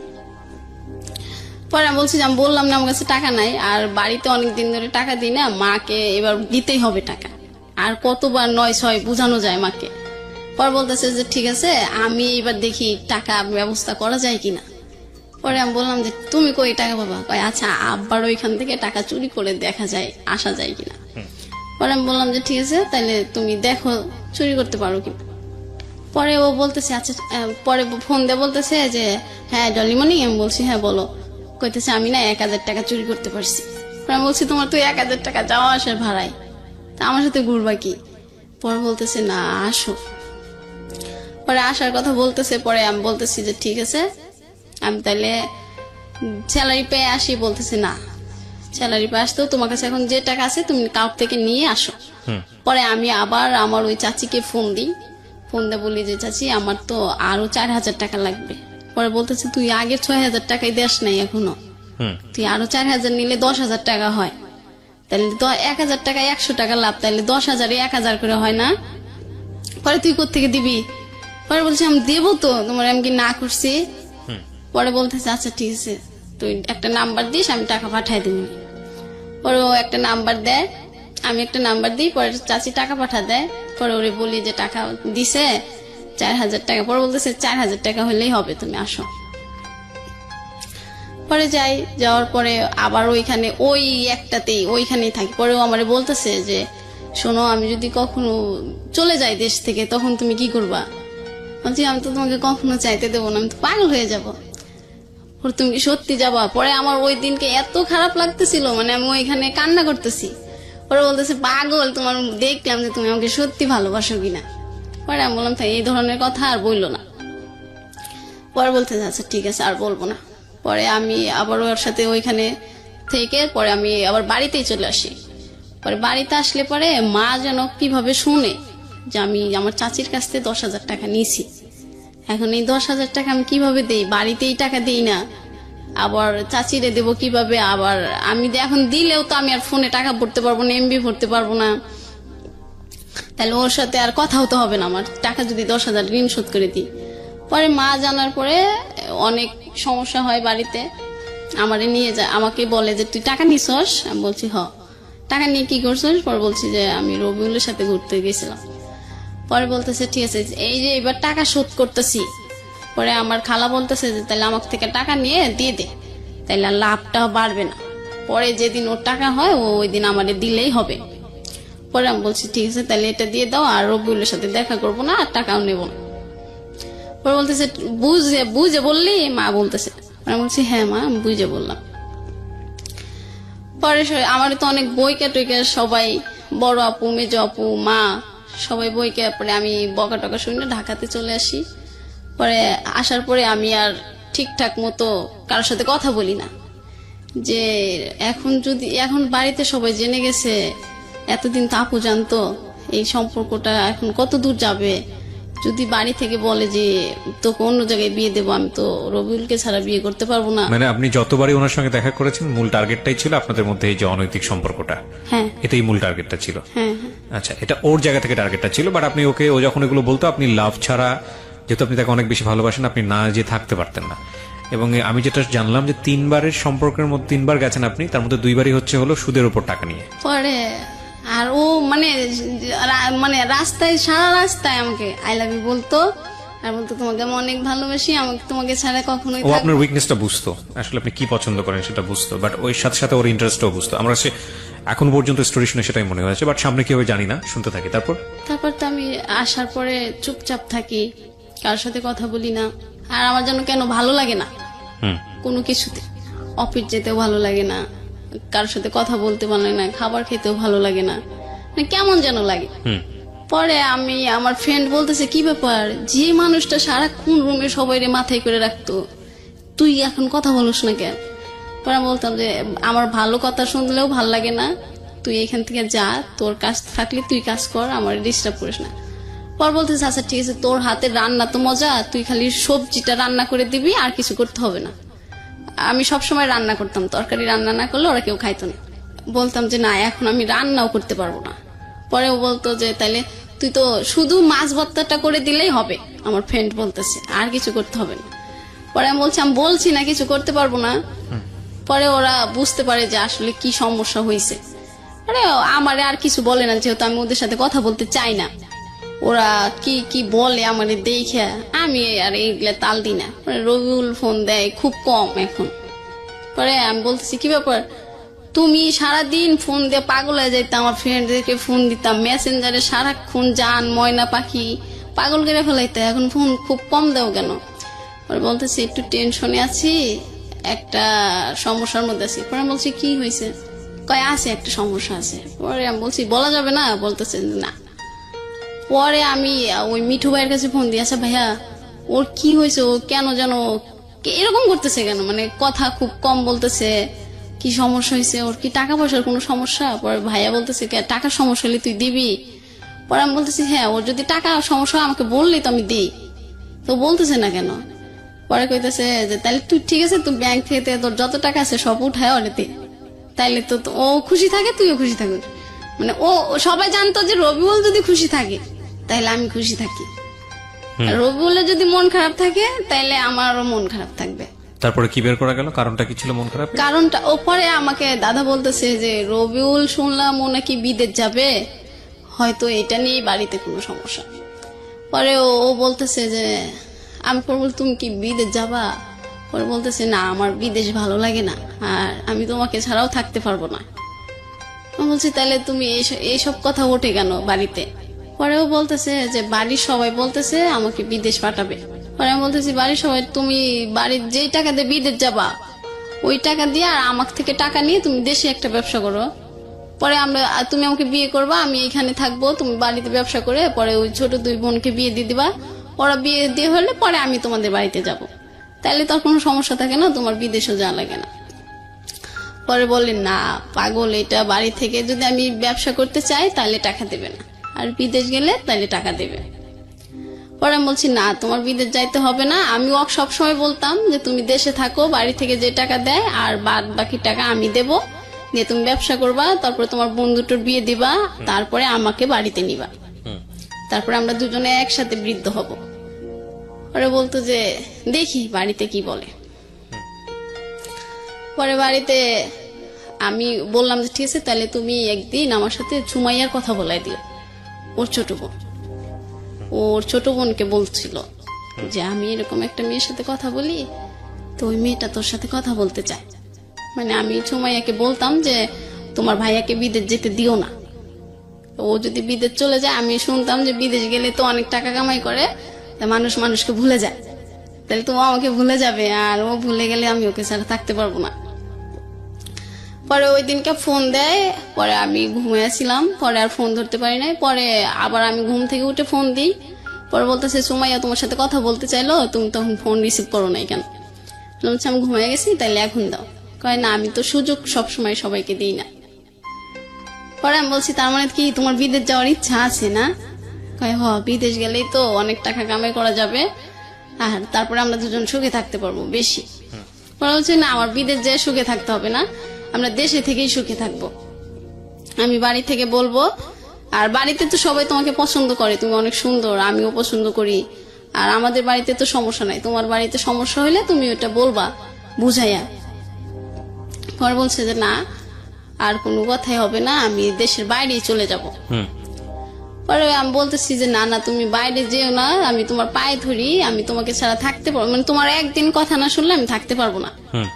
আমি এরকম মানে ওর ভালোবাসা ভিক্ষাও চাচ্ছি, যে তুমি আমাকে শুধু তোমার ভালোবাসা ভিক্ষে দাও, আর আমি তোমার বাড়িতে কাজের মানুষ হয়ে থাকবো, কিন্তু তাও তুমি ছেড়ে যেও না, আর তুমি বিদেশ গেলে আমার সাথে আর যোগাযোগ করবা না।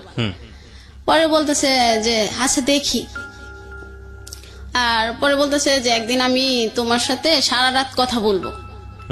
পরে আমি বলছি যে আচ্ছা ঠিক আছে, তাইলে আমি ও বলতেছে যে আমার ফোনে কিন্তু টাকা নাই। পরে আমি ওই দিনকে আমার ফোনে মিনিট ভরে রাখি, 100 টাকায় 300 মিনিট দিত তখন। হুম পরে আমি মিনিট ভরে ওর ফোনের অপেক্ষায় থাকি, ও কখন একটা মিস কল দেবে আমি ফোন দেব।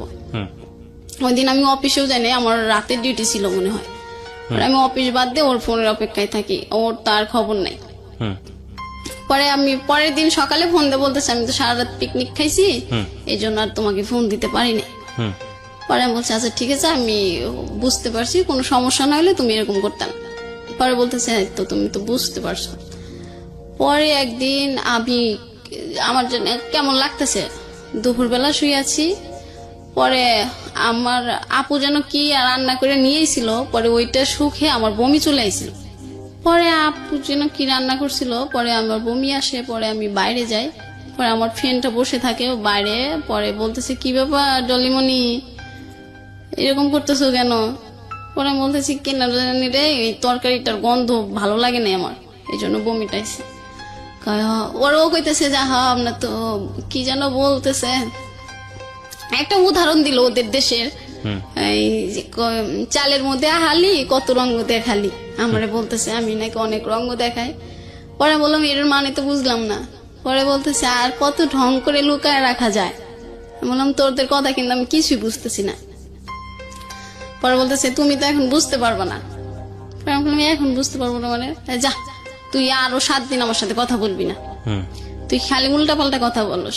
হ্যাঁ এখন রবিউলের কথা বললেই তো তোমার শরীরে আগুন জ্বলে যায়। পরে আমি বলছি জানোই তো রবিউলের কথা খারাপ কিছু বললে আমার খারাপ লাগে, তাই বলো কেন? পরে বলতেছে ঠিক আছে তুমি একদিন রবিউলের কথা বলবা। পরে আমি আবার একদিন অফিসে যাই, আমি যেন কেমন হয়ে গেছি। পরে আমার মেডিকেলে আনছে, মেডিকেলে এনে বলছে যে তোমার তো শরীর দুর্বল, খাওয়া লাগবে ঠিক মতো, না খাইলে তুমি অসুস্থ হয়ে যাবা, ঠিক মতো খাবা। পরে আমি অফিস থেকে ওই দিনকে ছুটি দিয়ে দেয় আমাকে। পরে ছুটি দিলে আমি রবিউলকে বলি রবিউল আমার যেন কেন এখন কেমন লাগে।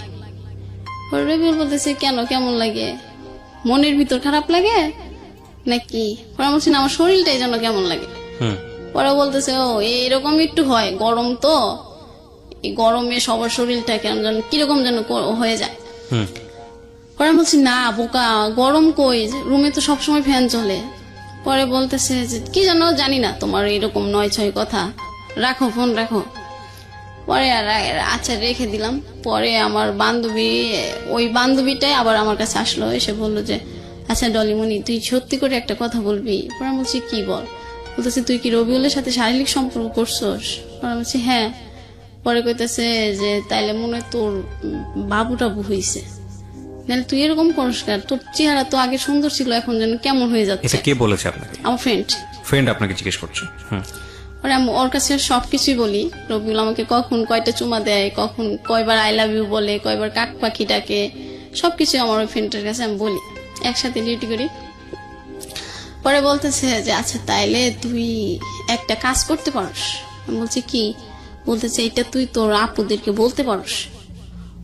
পরে আমি বলছি না রে, আপুদেরকে বললে আমার বাইরে ফেলাইব, তুই বলেও এই কথা বলিস না। পরে বলতেছে তোর বলতে যদি সমস্যা হয় তা আমি বলি। আমি বলছি না তোর পায়ে ধরে কই এটা বলিস না, তাইলে আমার এইখানে রাখবেই না, আমাকে বাড়িতে পাঠাই দিবে। পরে আমি বলতেছি না এটা বলিস না, তাইলে আমার বাড়িতে পাঠাই দিব, আর আমি তো বাড়িতে গেলে রবিউলের সাথে কথা বলতে পারবো না। পরে বলতেছে আচ্ছা ঠিক আছে আমি একটা কাঠি এনে দেবো, তুই সব পরীক্ষা করে দেখবি আসলে তোর এরকম লাগতেছে কেন, চেহারাটাও কেমন হয়ে গেছে। পরে আমি বলছি আচ্ছা ঠিক আছে তাহলে তুই আনিস, আমি ওইটা করবো। পরে এটা করার পরে ওইটা হ্যাঁ আসে। পরে আমার বান্ধবী বলতেছি সর্বনাশ করে ফেলছিস, এখন কি করবি?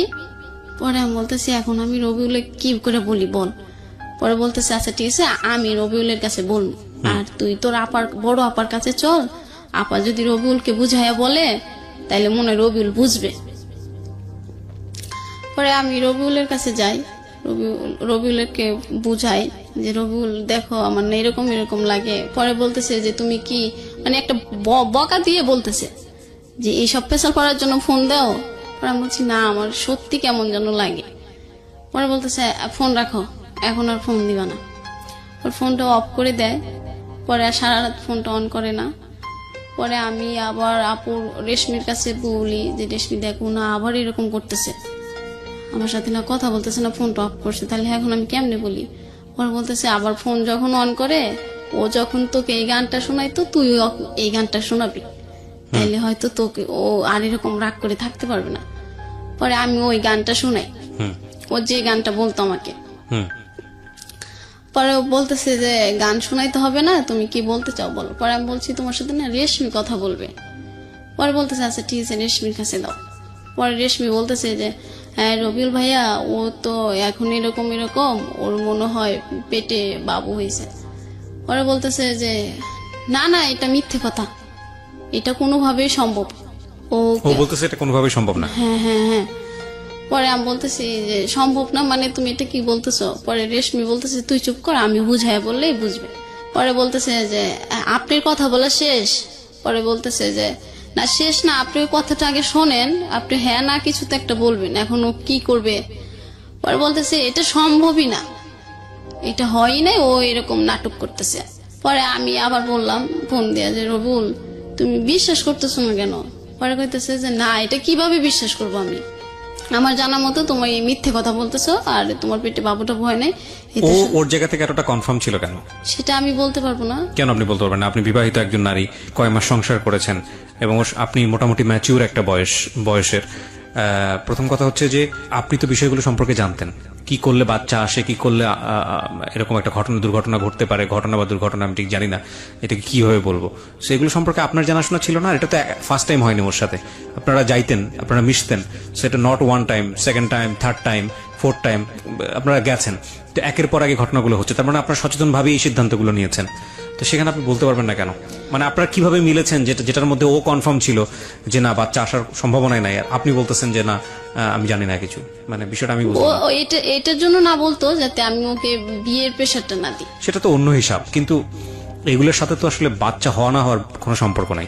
বাচ্চা যেভাবে হবে সেটা আলটিমেটলি দুজনের মধ্যে এরকম একটা সম্পর্ক হলে, এবং সেখানে কিছু সিস্টেমেটিক প্রসিডিউর আছে সায়েন্টিফিক্যালি, সেগুলো ঘটনা ঘটলেই সেটা হতে পারে। তো আপনারা তো একবার এই ঘটনা ঘটেনি, আপনাদের মধ্যে বেশ কয়েকবার ঘটেছে, আপনারা দুজন সচেতন ছিলেন না? না, আমরা দুজন কোনো ব্যবস্থা নিই নাই। পরে আমি ওকে বলার পরে ও বলতেছে আচ্ছা ঠিক আছে ফোন রাখি। ব্যবস্থা নেননি, তারপর আপনারা রেগুলার এগুলো করেছেন? হ্যাঁ। ও কোনো ব্যবস্থা নেয়নি? ও একবার আমাকে ওষুধ কিনে দিয়েছিল। আপনি খাননি সেটা? না না, আমি ওটা খাই। এটা এবং আপনি যে খাননি সেটা ওকে জানানো নেই? না, ও পরে জিজ্ঞাসাও করে নাই। তার মানে আপনাদের মধ্যে এই ঘটনা 1 মাস বা 2 মাসের মধ্যে বেশ কয়েকবার হয়েছে, এই যাওয়া আসার ঘটনা, তাই কি? মুখে বলতে হবে। হ্যাঁ হ্যাঁ হ্যাঁ। মানে 2-3 বার যে আপনারা একসাথে হয়েছেন সেটা 1-2 মাসের মধ্যেই নাকি গ্যাপ ছিল? না, গ্যাপ 1-2 মাসের মধ্যেই। তারপরে তো ও বলতেছে যে এখন আমি রাখি, এইসব কথা শোনার জন্য ফোন তো রিসিভ। ও কেন বলতেছে যে এটা সম্ভবই না? আমি তো বুঝলাম না, এটা তো সম্ভব। এটা কি ওর জানাশোনা ছিল না? ও এটা বলতো, ও বলতেছে যে 2 মাসে 3 মাসে তুমি কিভাবে বুঝলা? আচ্ছা, ও বলছে 2 মাসে তুমি কিভাবে বুঝলা? হ্যাঁ, 2 মাসে তো বোঝা যায় না, 3 মাসে তো বোঝা যায় না। পরে আমি বলতেছি যে বোঝা যায় না, আমি তো এটা ডক্টরের থেকে এই এনে পরীক্ষা করছি, এটা হ্যাঁ হয়েছে, তুমি বিশ্বাস করো। আর এখন এই যে আমাকে আমার ফ্রেন্ড নিয়ে যাচ্ছে আপুর কাছে, ওইখানে আপুর সাথে তোমাকে কথা বলা দেবো, তা আপু যেটা বলে তুমি একটু হ্যাঁ বলো। আর এখন তো এইটা হয়েছে যখন, তাহলে তুমি একটা কাজ করো, আমাকে বিয়ে করে রেখে দাও, আমি এখানে থাকবো, তুমি ওইখানেই থাকবা। এটা আপনি ওকে বললেন? হ্যাঁ হ্যাঁ। ও বলতেছে না আমার তো বিয়ে করা এখন সম্ভবই না, আমার বৃদ্ধ বাবা মা আছে, আমার 2টা বোন আছে, ওদের লেখাপড়া শেষ হবে, ভালো ফ্যামিলিতে বিয়ে দেব, আমার অনেক স্বপ্ন আছে ওদেরকে নিয়ে। পরে বলছে ওদেরকে নিয়ে স্বপ্ন আছে, তোমাকে নিয়ে তোমার কোনো স্বপ্ন নাই। পরে বলতেছে যে আমার স্বপ্নটা পরে। পরে আমি বলছি ঠিক আছে, তাইলে তোমার যখন ওদেরকে নিয়ে স্বপ্ন, আমি ওদেরকে বিয়ে দিয়ে দেবো, কিন্তু তুমি এখন আমাকে বিয়ে করো প্লিজ। পরে বলতেছে যে আচ্ছা ঠিক আছে, আমি তোমার সাথে পরে কথা বলি, আগে মিঠু ভাইয়ের সাথে কথা বলি। পরে মিঠু ভাইকে কথা বললো, মিঠু ভাই বলতেছে যে এখন তাহলে কি করা যায়। পরে আমি আমার আপার কাছে ওইখানে আমার ফ্রেন্ড নিয়ে যায়, আমার মেয়ে জপে তো অলরেডি জেনেই যায়। পরে আপু তো আমাকে আর ওইখানে রাখবে না, আমার সমস্ত জিনিসপাতি রুম থেকে বের করে ফেলিয়ে মিলিয়ে দিয়ে দিছে যে ওর এখানে কোনো জায়গা নাই, বাড়িতেও কোনো জায়গা নাই, কোথাও জায়গা নেই। আচ্ছা, এটা আপনার বড় বোন? না, এটা মেজো বোন। হ্যাঁ। পরে আমি আমার ফ্রেন্ড বলে যাচ্ছে জামা কাপড় নিতে হবে না, ও যদি চলে যায় পরে এসে নিয়ে যাবে। আচ্ছা, আগে রবিউল কি বলে এটা শুনি। পরে রবিউল কাছ থেকে আমি তো ওইটাই শুনলাম, ও না বললো ওর অনেক স্বপ্ন আছে ওর বোনদেরকে নিয়ে, ওর বোনদেরকে ভালো ফ্যামিলিতে বিয়ে দেবে। পরে আপুর কাছে যাই, বড় আপুর কাছে। পরে আপু বলতেছে, আপুর সাথে ফোনে কথা বলাই দিই রবিউলে। পরে আপু বলতেছে, ভাই এখন এইটা তো সমাজে কেউ মেনে নেবে না, তুমি এখন বিয়ে করে রাখো, তোমার ফ্যামিলিতে সমস্যা হইলে তুমি পরে ওকে নিয়ে যাও। পরে ও বলতেছে, না আপু এখন আমার বিয়ে করাই সম্ভব না। পরে আপু বলতেছে, বিয়ে করা সম্ভব না, এই যে এখন ও তো তোমাকে ছাড়া থাকতে পারে না, আর এই যে এখন এটা যে হয়েছে এটারও তো একটা ব্যবস্থা করতে হবে। পরে বলতেছে, ও কি করবে না করবে সেটা আমি জানি না, তবে আমার পক্ষে সম্ভব না। পরে আপু বলতেছে, তাহলে আমরা ওকে আর বাড়িতে উঠাবো না, তুমিও যেহেতু নিতে পারবে না তাহলে ওর রাস্তা ও দেখে নি। এটা বললে বলতেছে সেটা ওর ইচ্ছা। ওকে। পরে আমি তো প্রচুর পরিমাণ কান্না করতেছি যে ও কেন হ্যাঁ বলতেছে না, আর এখনই তো বিয়ে করলে আমি ওর বাড়িতে যাব না, তাহলে ও হ্যাঁ বলে না কেন। পরে আপু বলতেছে, ঠিক আছে তাহলে মিঠুর কাছে দাও, আমি মিঠুর মুখ থেকে শুনি, যেহেতু ও প্রেম করে দিছে, ওর সাথে ছিল, ও কি বলে।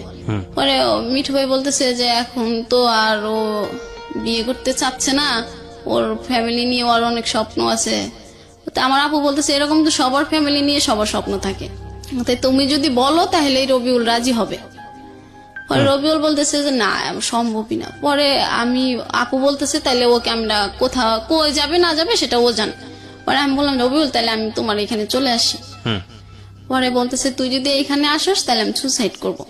তুই তো গাড়ি করতেছে। হ্যাঁ। পরে আমি বলতেছি, তুমি সুসাইড করবা কি, তুমি যদি এখন এটা মেনে না নাও আমাকে তো কোথাও নেবে না, আপু মেজ আপু বের করে দিচ্ছে, বড় আপু নেবে না, আর মা তো অসম্ভব, তাহলে এবার আমি সুসাইড করবো তোমার ওইখানে এসে তোমার সামনে, তুমি দেখো। এটা বলার পরে ও তো আরো খেপে গেল, আমি ওর ওইখানে যায় কেন সুসাইড করতে চাইলাম আর কেন ওইখানে আসতে চাইলাম, এটা আমার দোষ, এটা কি বাচ্চা টাচ্চা কিছুই হয় নাই, এটা একটা নাটক, শুধু বিয়ে করানোর জন্য, বিয়ে করার জন্য এটা করতেছে, বিয়ে করার জন্য এটা করতেছি। আমি মানে ওর মতো আর ছেলে পাবো না, ও আমার কাছে অনেক সুন্দর এটা বলি, আর সুন্দর ছেলে তো তোকে কেউ বিয়ে করবে না, এই জন্য এখন নাটক শুরু করছিস। পরে আমি আবার আপুকে বললাম যে আপু আচ্ছা আজকে তুমি আমার কাছে তোমার কাছে নিয়ে যাও, পরে আমি আবার ওকে রাত্রে ফোনে বুঝাবো। পরে ও বলতেছে, আমি এখন চলে যাব বাড়িতে, বাড়িতে গেলে ফোন অফ থাকবে। পরে আমি বলতেছি, না রবিউল তুমি আমাকে 10টা মিনিট সময় দাও, আমি বাসায় যেয়ে তোমাকে ফোন করব। পরে ও বলতেছে, আচ্ছা ঠিক আছে। পরে আমি বলছি, তুমি আমাকে বিয়ে করবা না? পরে বলতেছে না। পরে আমি বলতেছি, তাহলে আমি তোমার এখানে এসে যদি সুসাইড করি তাও না? কয় না তাও না। পরে আমি বললাম, তাহলে কি তুমি আমার সাথে আর সম্পর্ক রাখতে চাও না? পরে বলতেছে যে না রাখতে চাই না। পরে যখন আমি বললাম আচ্ছা ঠিক আছে তুমি আর আমার সাথে সম্পর্ক রাখতে হবে না, তুমি ভালো থেকো, আমি বাচ্চাটার ব্যবস্থা আমি করব, আর আমি তোমাকে কখনো ফোন দেব না, আমি আমার ভাগ্যকে মেনে নিলাম। পরে বলতেছে যে কি ব্যাপার, তুমি এত এই বললা বাচ্চা হয়েছে, আবার এত সহজে ভাগ্য মেনে নিলা, এই যে তুমি নাটক করলা আমার সাথে এতক্ষণ, আমার এই কষ্ট দিলা, প্যারার ভিতর রাখলা। পরে আমি বলতেছি, তুমি এখন এসব কথা বলতেছো কেন? পরে বলতেছে, তুই যে নাটক করলি এটাই তো তার প্রমাণ, তুই এত সহজে মেনে নিলি ভাগ্যকে। পরে আমি বললাম যে দেখো আমি ওইখানে গেলে তুমি সুসাইড করবা, আবার আমি সুসাইড করতে চাইলেও তুমি বিয়ে করতে পারবা না, তাইলে এখন আমি আমার ভাগ্যকে মেনে না নিয়ে কি করব বলো? পরে বলতেছে যে ঠিক আছে রাখ, ফোন রাখ, এখন আমি বাড়িতে যাব, আমার খুব প্যারার ভিতর রাখলি। এটা বলে ফোন কেটে দেয়। আমি ওইখানে রাখতে থাকি। পরে একটা আপু বিশ্বাস করে না, পরে একটা ডাক্তারের কাছে নিয়ে যায়। পরে ডাক্তার বলে হ্যাঁ। পরে আপু অনেকগুলো ওষুধ কিনে আমাকে দিয়ে দেয় যে বাচ্চাটা যেন, ও যেহেতু ছেলে তোমাকে আর বিয়ে করতে চাচ্ছে না, তাহলে এটা তুমি নষ্ট করে চাকরিটা করো, আর ওইখানেও তো তোমাকে রাখবে না বাচ্চা সহ। পরে আমি বললাম আচ্ছা ঠিক আছে, তা ওষুধ কিনে দেয়। পরে আমি ওষুধগুলো নিয়ে আমি সিরাজগঞ্জ চলে যাই। সিরাজগঞ্জ শহরে চলে যাওয়ার পর মানে ওইখানে যাওয়ার পরে আমি একটা বাসায় যাই। বাসায় যাই বলি যে আমি বাসাটায় থাকলে তাইলে আর কেউ কোনো সমস্যা করবে না।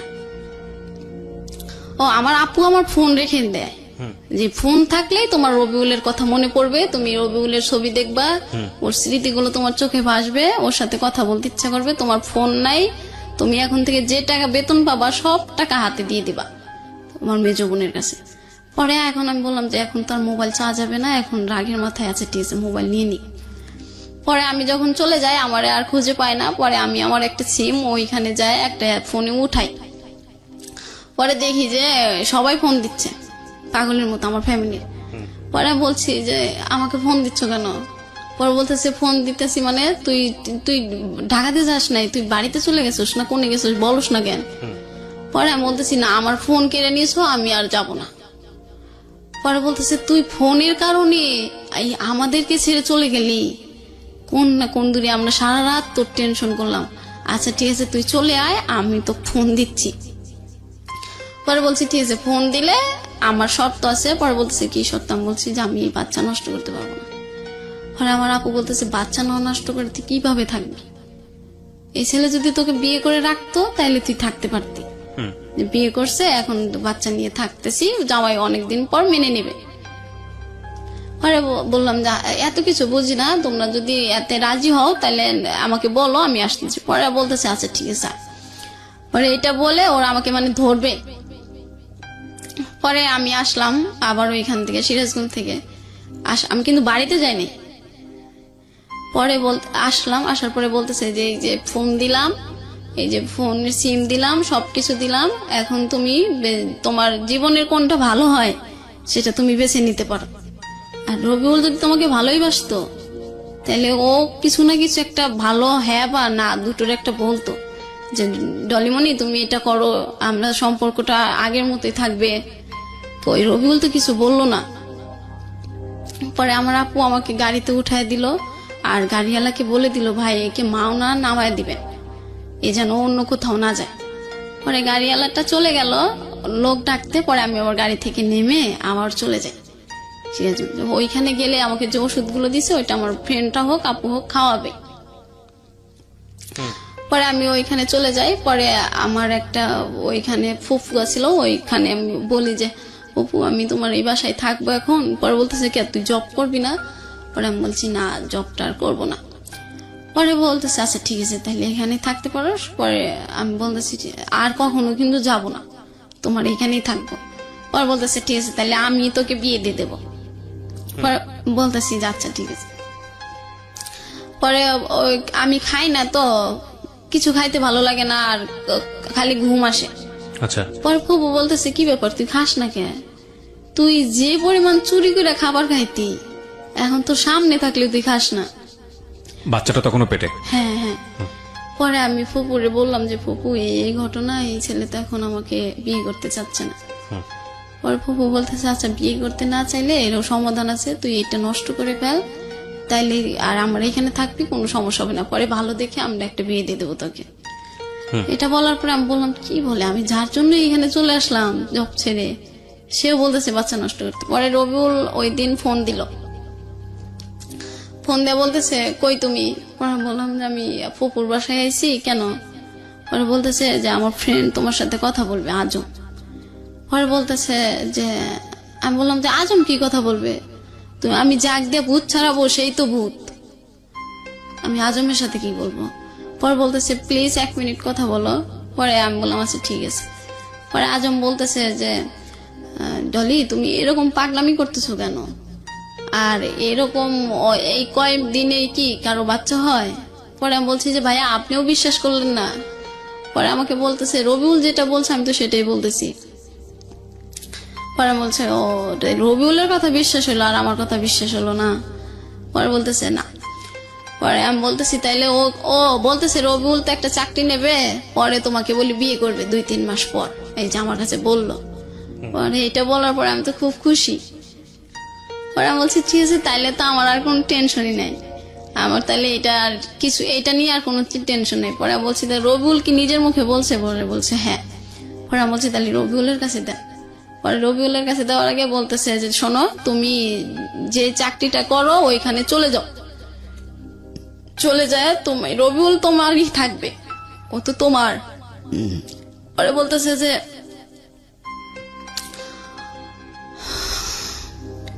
ও শুধু তোমাকে ভালোবাসে। পরে আমি আবার ওর কথা বিশ্বাস করে আবার আমি ওইখানে চলে আসি। ঢাকাতে আসার পরে পরে আমি ওকে বললাম যে হ্যাঁ রবিউল আমি তো চলে আইছি। পরে বলতেছে ঠিক আছে তুমি ঠিক মতো চাকরি করবা, ঠিক মতো অফিস করবা, ঠিক মতো খাবার খাবা, ঠিক মতো গোসল করবা। পরে আমি বলছি যে হ্যাঁ, এখন তো আমার সবকিছু ঠিক মতোই করতে হবে, নাহলে তো তোমার বাবুটা ঠিক মতো হবে না। এটা আপনি বললেন? পরে বলতেছে এই জন্যই তোমার সাথে আমার কথা বলতে ইচ্ছা করে না, তুমি কথায় কথায় মিথ্যে কথা বলো, নাটক করো, অভিনয় করো। পরে আমি বললাম যে বিশ্বাস করো আমি কোনো নাটক করতেছি না, তুমি কেন বিশ্বাস করো না? কয় এইসব এইসব কথা বললে আমার তোমার সাথে কথা বলতে ইচ্ছা করে না। পরে আমি বলছি কথা বলতে ইচ্ছা না করলেও সত্যটা তো আমার বলতে হবে। পরে বলছে যে না, এটা যদি থাকে তাহলে আমি আর তোমার সাথে কোনো কথাই বলবো না, এই কথা থাকলে। পরে আমার আপু ওরকম রবিউল আর ফোন দেয় না, আমি ফোন দিলেও রিসিভ করে না, ফোন বন্ধ থাকে। পরে আমার মেজো আপু বললো যে দেখো, আমরা প্রত্যেকটা মানুষের ভাগ্যেই একটা সৃষ্টিকর্তা নির্দিষ্ট ভালোবাসা রেখে দেয়, ওটা নিয়ে আমাদের খুশি থাকতে হয়। আর তুমি রবিউলের যে ভালোবাসাটা পাইছো ওটা নিয়ে খুশি থাকো, এর চেয়ে বেশি ভালোবাসা পাওয়া যায় না জোর করে। পরে আমি বললাম না আপু তুমি এটা কি বলো, ও তো আমাকে অনেক ভালোবাসে, ওর মতো ভালো মানুষই হয় না। পরে বলতেছে ও যদি তোমাকে অনেক ভালোবাসতো তাহলে এই সময়টা তোমার পাশে থাকতো। পরে আমি বলছি যে না, ও হয়তো কোনো সমস্যা এই জন্য আমার কাছে থাকতেছে না। পরে আমার আপু একটা কথা বলছিল যে আমাদের ভালোবাসাটা সবসময় ঠিক হয়, আমরা শুধু ভুল মানুষকে কিছু সময় ভালোবেসে ফেলি। এটা বলার পরে আমি প্রচুর পরিমাণ কান্না করি।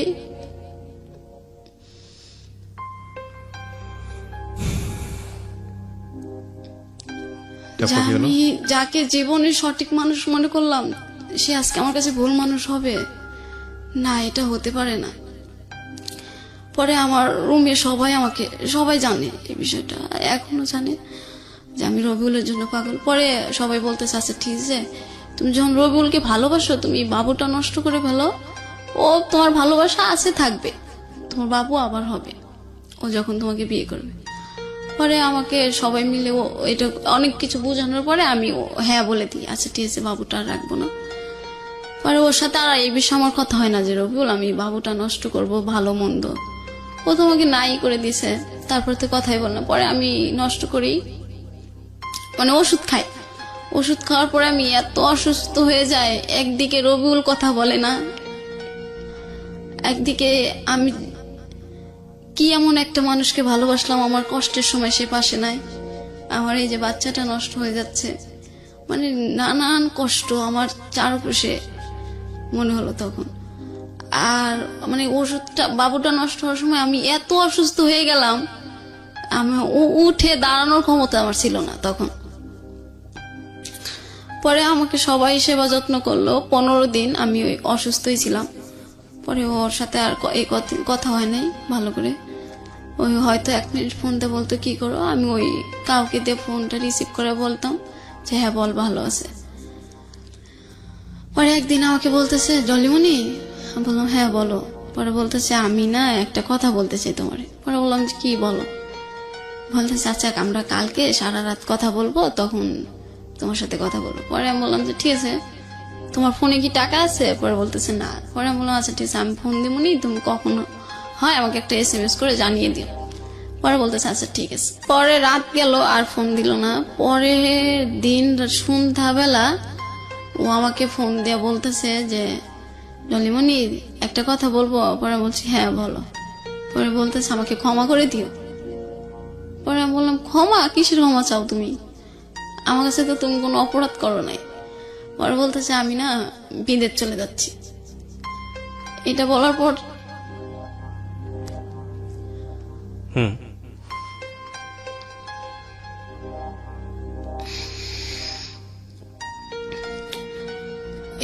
পর আমি এত পরিমাণ চিৎকার করি, মানে আমার ফ্লোরের সবাই, উপরতলার লোকও চলে আসে, নিচতলার লোকও চলে আসে যে কি হয়েছে। ওরা সবাই ভাবছিল যে কেউ মারা গেছে। আমি এ পরিমাণ কান্না করি। পরে আমি বলি যে রবিউল প্লিজ আমাকে ছেড়ে যেও না। পরে বলতেছে না আমি তো, তুমি এখন যদি আমাকে 1000 বার বলো তাও আমি এখন আর থাকতে পারবো না, আমার চলে যেতে হবে। পরে আমি বলছি যে তুমি যাচ্ছ আমাকে এটা বলো না কেন? এটা যদি আমি বলতাম তাহলে তুমি এয়ারপোর্ট চলে আসতা, আর এয়ারপোর্টে এসে একটা চিনখেট করতে, এটা আমি চাইনি। পরে বলছি না আমার বিশ্বাস হচ্ছে না, তুমি আমার সাথে মজা করছো। পরে বলতেছে ঠিক আছে তাহলে তুমি আমার ইমোতে ফোন দিয়ে দেখো পরে আমি ফোন দিয়ে দেখলাম ও সত্যি সত্যি এয়ারপোর্টে। হুম এটা দেখার পরে তো আমি আবার প্রচুর পরিমাণ কান্না করে বলতেছি যে রবিউল তুমি প্লিজ যেও না, এখনো তুমি চলে এসো, প্লিজ আমাকে ছেড়ে যেও না, আর তোমাকে আমি দেশেই রাখবো, ভালো রাখবো, তোমার 2 বোনকে আমি বিয়ে দিয়ে দেবো। ও বলতেছে না, এখন আমি ফোনের লাইন কাটবো, আজ থেকে আর কখনো আমার সাথে যোগাযোগ করার চেষ্টা তো করা দূরের কথা, আমার নামটা নিও না, আর যদি পারো আমাকে ক্ষমা করে দিও। হুম এটা বলছে পয়লার পর ফোন কেটে দিছে। পরে আমি তো ওরকম চিৎকার করতেছি। পরে আমার ফ্রেন্ড আসার পরে বলতেছে কি হয়েছে তোর? পরে বলতেছে রবিউল নাকি দেশের বাইরে চলে যাচ্ছে। পরে বলতেছে তোকে বলে নাই আগে? আমি বলছি যে না। পরে বলতেছে যে এয়ারপোর্টে যায় বলছে। পরে আমি বলছি হ্যাঁ। পরে আমি আবার ফোন দিয়ে বলতেছি রবিউল তুমি প্লিজ যেও না, এখনো তুমি ওর ভিতরে যাও নাই, তুমি এখনো বাড়িতে চলে যাও। পরে বলতেছে না, আর ফোন দিতে নিষেধ করছি, ফোন দিবা না, আমি শুধু সিমটা অন করে রাখছি, আমি ভিতরে ঢোকার আগে বাড়ির সবার সাথে কথা বলবো। পরে এই বলে ফোনটা কেটে দেয়। পরে আমি আবার ওর একটা ফ্রেন্ডের কাছে ফোন দিই যে ও কি সত্যি চলে যাচ্ছে নাকি কাউকে এয়ারপোর্ট থেকে রিসিভ করতে গেছে। পরে বলতেছে না, ওরই তো আজকে ফ্লাইট রাত 12টায়। পরে এটা বলার পরে আমি আবার কান্না শুরু করে দিই। পরে আমি আবার রবিউলে ফোন দিতে থাকি, ও আর ফোন ধরে না, ও বিজি, ওয়েটিং। ও বাড়ির সবার সাথে কথা বলে। যখন বিমানে উঠবে তখন আমাকে ফোন দিয়ে বলতেছে যে তুমি তোমার মতো করে ভালো থেকো, আর আমার কথা মনে করো না, আর ভালো ছেলে পেলে বিয়ে করে নিও। এটা বলার পরে আমি বললাম যে না, আমি তোমার অপেক্ষায় থাকবো, তুমি 10 বছর পর হোক, 20 বছর পর হোক, যদি কোনো একদিন দেশে আসো তাহলে আমাকে প্লিজ, আমার এই নাম্বারটা তোমার জন্য আমি অনন্তকাল রেখে দেব, যতদিন তুমি বিদেশ থেকে না আসো আমাকে একবার ফোন দিও, আমি তোমার দেখবে সেদিন আমি তোমার অপেক্ষায় আছি। এটা বলার পরে ও বলতেছে ঠিক আছে, আমি রেখে দিলাম, আর কখনো কথা হবে না। পরে আমি বললাম ঠিক আছে, তুমি যখন আর কথা বলতে চাও না তাইলে ওইখানে যায় 1 মিনিট আমার সাথে ফোনে কথা বললো, তুমি বিদেশ গেছো, আমি তাতেই খুশি থাকবো। পরে এটা বলার পরে ও বলতেছে যে আচ্ছা ঠিক আছে, আমি এটা করতে পারি। পরে যায়, গেলে পরে আর তো 2-1 দিন ফোন দেয় না আমাকে, আর আমি শুধু ওর ফ্রেন্ডদেরকে ফোন দিয়ে জিজ্ঞাসা করি রবিউল কি তোমাদেরকে ফোন দিছে? পরে বলতেছে না আমি, ও তো আমাদেরকে ফোন দেয় নাই। পরে বললাম ও ফোন দেয় নাই, আমাকেও ফোন দেয় না, তো ওকে একটা তো কিছু জানাবে, ও গেছে কি না, ভালো করে কোথায় আছে না আছে। পরে এটা বলার পরে ও হঠাৎ করে তারপরের দিন ফোন দিচ্ছে, 2 দিন পর ফোন দিয়ে বলতেছে ডলিমণি। পরে আমি এটা শুনেই আমি বুঝতে পারি যে এটা আমার রবিউল। পরে বলছি হ্যাঁ রবিউল বলো, আমি তোমার ফোনের অপেক্ষায় আছি। পরে বলতেছে তুমি বুঝলা কেমনে যে এটা আমি? পরে আমি বলতেছি তোমার কণ্ঠ শুনে আমি বুঝতে পারছি এটা তুমি। পরে বলতেছে হ্যাঁ, আমি দেশের কারো কথাই এখন মনে করব না, এখন আমি শুধু টাকার চিন্তা করব, আর তুমি পারলে আমাকে ভুলে যেও, আমি ভালোভাবে এসেছি। এটাও বলার পরে আমি আবার অসুস্থ হয়ে যাই। একেতে ও চলে যায়, আর কথা হয় না, এই এক টেনশন, আর ওর সাথে কথা না বললে তো আমি থাকতেই পারতাম না। আমার বাবুটা নষ্ট করছি, এটার এক কষ্ট, বাড়িতে সবার কাছে কালারিং হয়েছি, এটার এক কষ্ট। এখন আর কেউ ওইভাবে আমার কষ্টের সময় যদি ওদেরকে 1000 বলি, তাই ওরা আর ওইভাবে নেয় না যে তুমি এরকম কাজ করছো, এটার কষ্ট তোমারই ভোগ করতে হবে। পরে আবার বেশ কিছুদিন আমি এইভাবেই থাকি, চুপচাপ, কারোর সাথে কথা বলি না, খাবার খুব কম খাই। পরে একদিন আমার আপু বলতেছে যে এখন কি রবিউলের আশায় থাকবি নাকি অন্য কারোকে বিয়ে করার চিন্তা ভাবনা করবি? পরে আমি বলতেছি না, আমি ওকে 10 বছর অপেক্ষা থাকতে আমি বলে দিছি, ও 10 বছর পরে দেশে আসা আমার কাছে আসবে। পরে বলছে এই কথা তো ও দেয় না, এটা তো তুমি দিছো, ওই ছেলে আর এসে তোমাকে কখনো যোগাযোগ করবে না। এটা বলার পরে আমার অফিস বন্ধ থাকে শুক্রবার, ও একদিন শুক্রবারে ফোন দিছে। ফোন দিয়ে বলতেছে কেমন আছো? পরে আমি বলতেছি হ্যাঁ ভালো আছি। পরে বলতেছে ভালো আছো? আমি বলছি তুমি কেমন আছো? বলতেছে হ্যাঁ ভালো আছি। পরে বলতেছে যে তুমি আমাকে ভুলে যেতে পারতেছো? পরে আমি বলছি যে এটা কি এত সহজে ভোলা যায়? তোমাকে তো আমি বলছি যে আমি তোমাকে কখনো ভুলতে পারবো না। পরে বলতেছে যে আমি কিন্তু তোমাকে অলরেডি ভুলে গেছি, এইখানে অনেক ইন্দোনেশিয়ার মেয়েরা আছে, অনেক সুন্দরী, তোমার মতো আর কাক পাখি না, আর কাউকে কাক পাখি বলে ডাকতে হয় না আমার। পরে আমি বলছি ওদের মতো ফর্সা হইলে তাইলে আমাকে বিয়ে করতা, পরে বলতেছে চিন্তা ভাবনা করে দেখা যাইতো। পরে আমি বললাম এই তুমি তো তাহলে এটা আগে বললে আমি ফর্সা হয়ে যেতাম। পরে বলতেছে যে তাইলে তো তুমি আমাকে কখনো বলো নাই যে ফর্সা হওয়ার কোন সিস্টেম আছে। বাচ্চাটা কোথায় তখন? বাচ্চাটা তো আমি নষ্ট করছি। বাচ্চাটা যে নষ্ট করছেন এটা ও চেয়েছিল নষ্ট করার কথা, মানে আপনি নাকি আপনি নিজের সিদ্ধান্তে এটা করেছেন? ও তো আমাকে মেনে নিচ্ছে না, তখন আমি আমার সিদ্ধান্তই নিইনি। আলটিমেটলি কোনো উপায় নেই। কি করেছিলেন বাচ্চাটা নষ্ট করতে? আমি ফার্মাসি থেকে অনেক নিজে নিজেই ওষুধ খেয়েছেন নাকি নিজে নিজেই ডাক্তারের সাথে গিয়েছেন, কথা বলেছেন? না, ডাক্তারের কাছে তো আমার আপুই ওষুধ কিনে দিয়েছিল। আমি ওই ওষুধগুলো খাওয়ার পর তো আমি অসুস্থ হইলাম। রুমে সবাই আমাকে সেবা করতেছে আর শুধু বুঝাইতেছে। যাই হোক, ওর সাথে কথাবার্তা বলছেন তারপর? হ্যাঁ, পরে রবিউলের সাথে আমার কথা হইতেছে। পরে বলতেছে যে শোনো, আমার একটা বাইক থাকবে, একটা সুন্দরী বউ থাকবে, তাহলে সে বাইক চালানোর মজাটাই থাকবে। আর তুমি তো কাক, এই জন্য তোমাকে বিয়ে করাটা হয়নি। এবার আমি দেশে যে একটা সুন্দরী মেয়ে বিয়ে করবো। পরে আমি বলছি যে তোমাকে সুন্দরী মেয়ে বিয়ে করাইতেছে, আমি তো তোমার অপেক্ষায় থাকবো। তুমি দেশে এসে দেখবা আমি তোমার অপেক্ষায় আছি। আর বলতেছে তুমি তো বুড়ি হয়ে যাবা, আমি তো তখন তোমাকে বিয়ে করব না। পরে বলতেছে তুমিও তো বুড়া হয়ে যাবা। পরে বলতেছে যে ঠিক আছে, আমার সাথে আর যদি তুমি কথা বলতে চাও তাইলে আমার ফ্রেন্ড হয়ে থাকতে পারো, আমার গার্লফ্রেন্ড হয়ে থাকতে পারবা না। এটা বলার পরে আমি বললাম কেন? আমি তো তোমাকে স্বপ্ন দেখছি তোমার বউ হব, আমি তোমার সাথে বৃদ্ধ হব, তুমি আজকে এই কথা বলতেছো কেন? পরে বলতেছে যে হ্যাঁ, এটাতে যদি রাজি হও তাহলে আমি তোমার সাথে কথা বলবো কন্টিনিউ। পরে আমি বললাম যে না, আমি এটাতে কোনোভাবেই রাজি হতে পারবো না, কারণ তুমি তখন অন্য একজনকে বিয়ে করবা, আমি তো এটা মেনে নিতে পারবো না। পরে বলতেছে আচ্ছা ঠিক আছে তাইলে রাখি। পরে এটা বলার পরে ওর ওই দেশের নাম্বার আমি পেয়ে যাই। পরে আমি তো সবসময় ওকে ফোন দিতেই থাকি।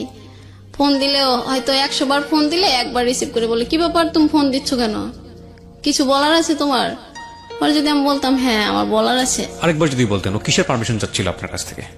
আরেকটা মেয়ে বিয়ে করবো এখানে, আপনি মানতে পারবেন নাকি? কি মানতে পারবেন না? ও বলতেছে যে তুমি যদি আমার সাথে ফ্রেন্ড হয়ে থাকতে পারো তাহলে। ও আচ্ছা, মানে আলটিমেটলি ও চাচ্ছে যে না, এখন আর কোনো প্রেমের সম্পর্ক না, তুমি আমার সাথে বন্ধুর মতো থাকো। হ্যাঁ, কিন্তু আমি তো ওকে নিয়ে স্বপ্ন দেখছি অন্যটা। এখন আমার বন্ধু মানে আমার ভালোবাসার মানুষের বউ হবে অন্য একজন, এটা তো আমি দেখতে পারবো না। পরে বলতেছে এই শর্তে রাজি না হইলে তাইলে থাক, কথা বলার দরকার নেই। আচ্ছা, পরে এইগুলো ও ফোন কেটে দেয়। আমি তোর ওইখানকার নাম্বার পাই।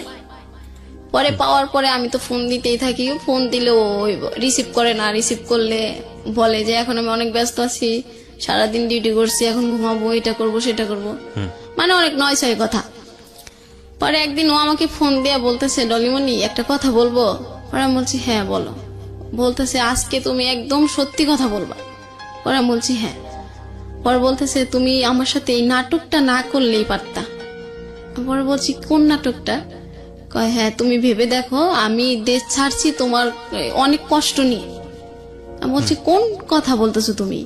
পরে বলতেছে যে তুমি যে এটা বলছিলা বাচ্চা হয়েছে আমাকে বিয়ে করো, আমি তো এটা এখনো মেনে নিতে পারি না যে তুমি আমার সাথে এত বড় প্রতারণা করছো। পরে বলছি কোনটা আমি প্রতারণা করলাম? পরে ভাই তুমি আমার সাথে মিথ্যে বললা কেন?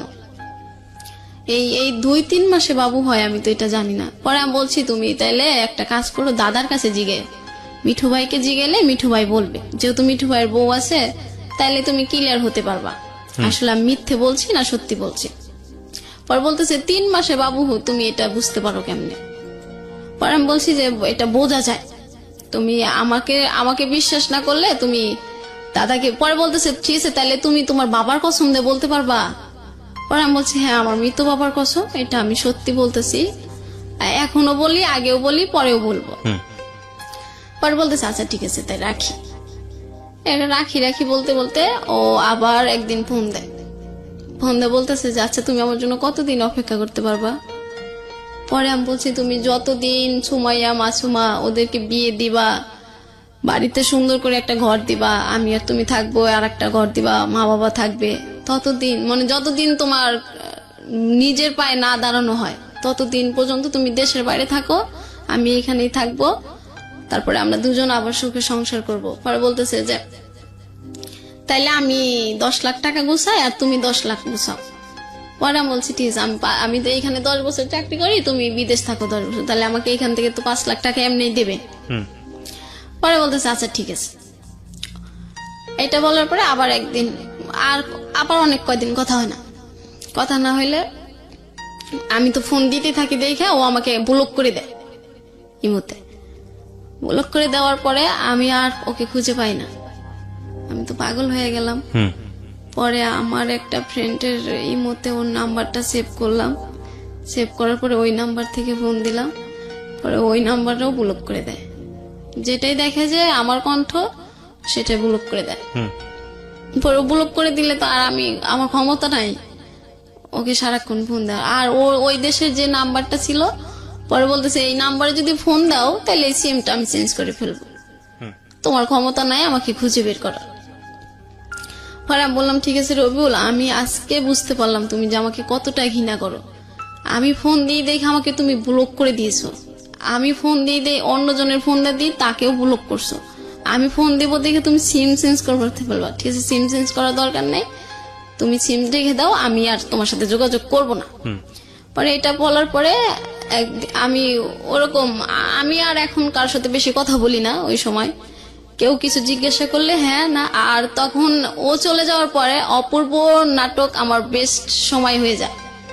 মানে প্রত্যেক দিন অপূর্বর 4 থেকে 5টা নাটক আমি দেখতাম।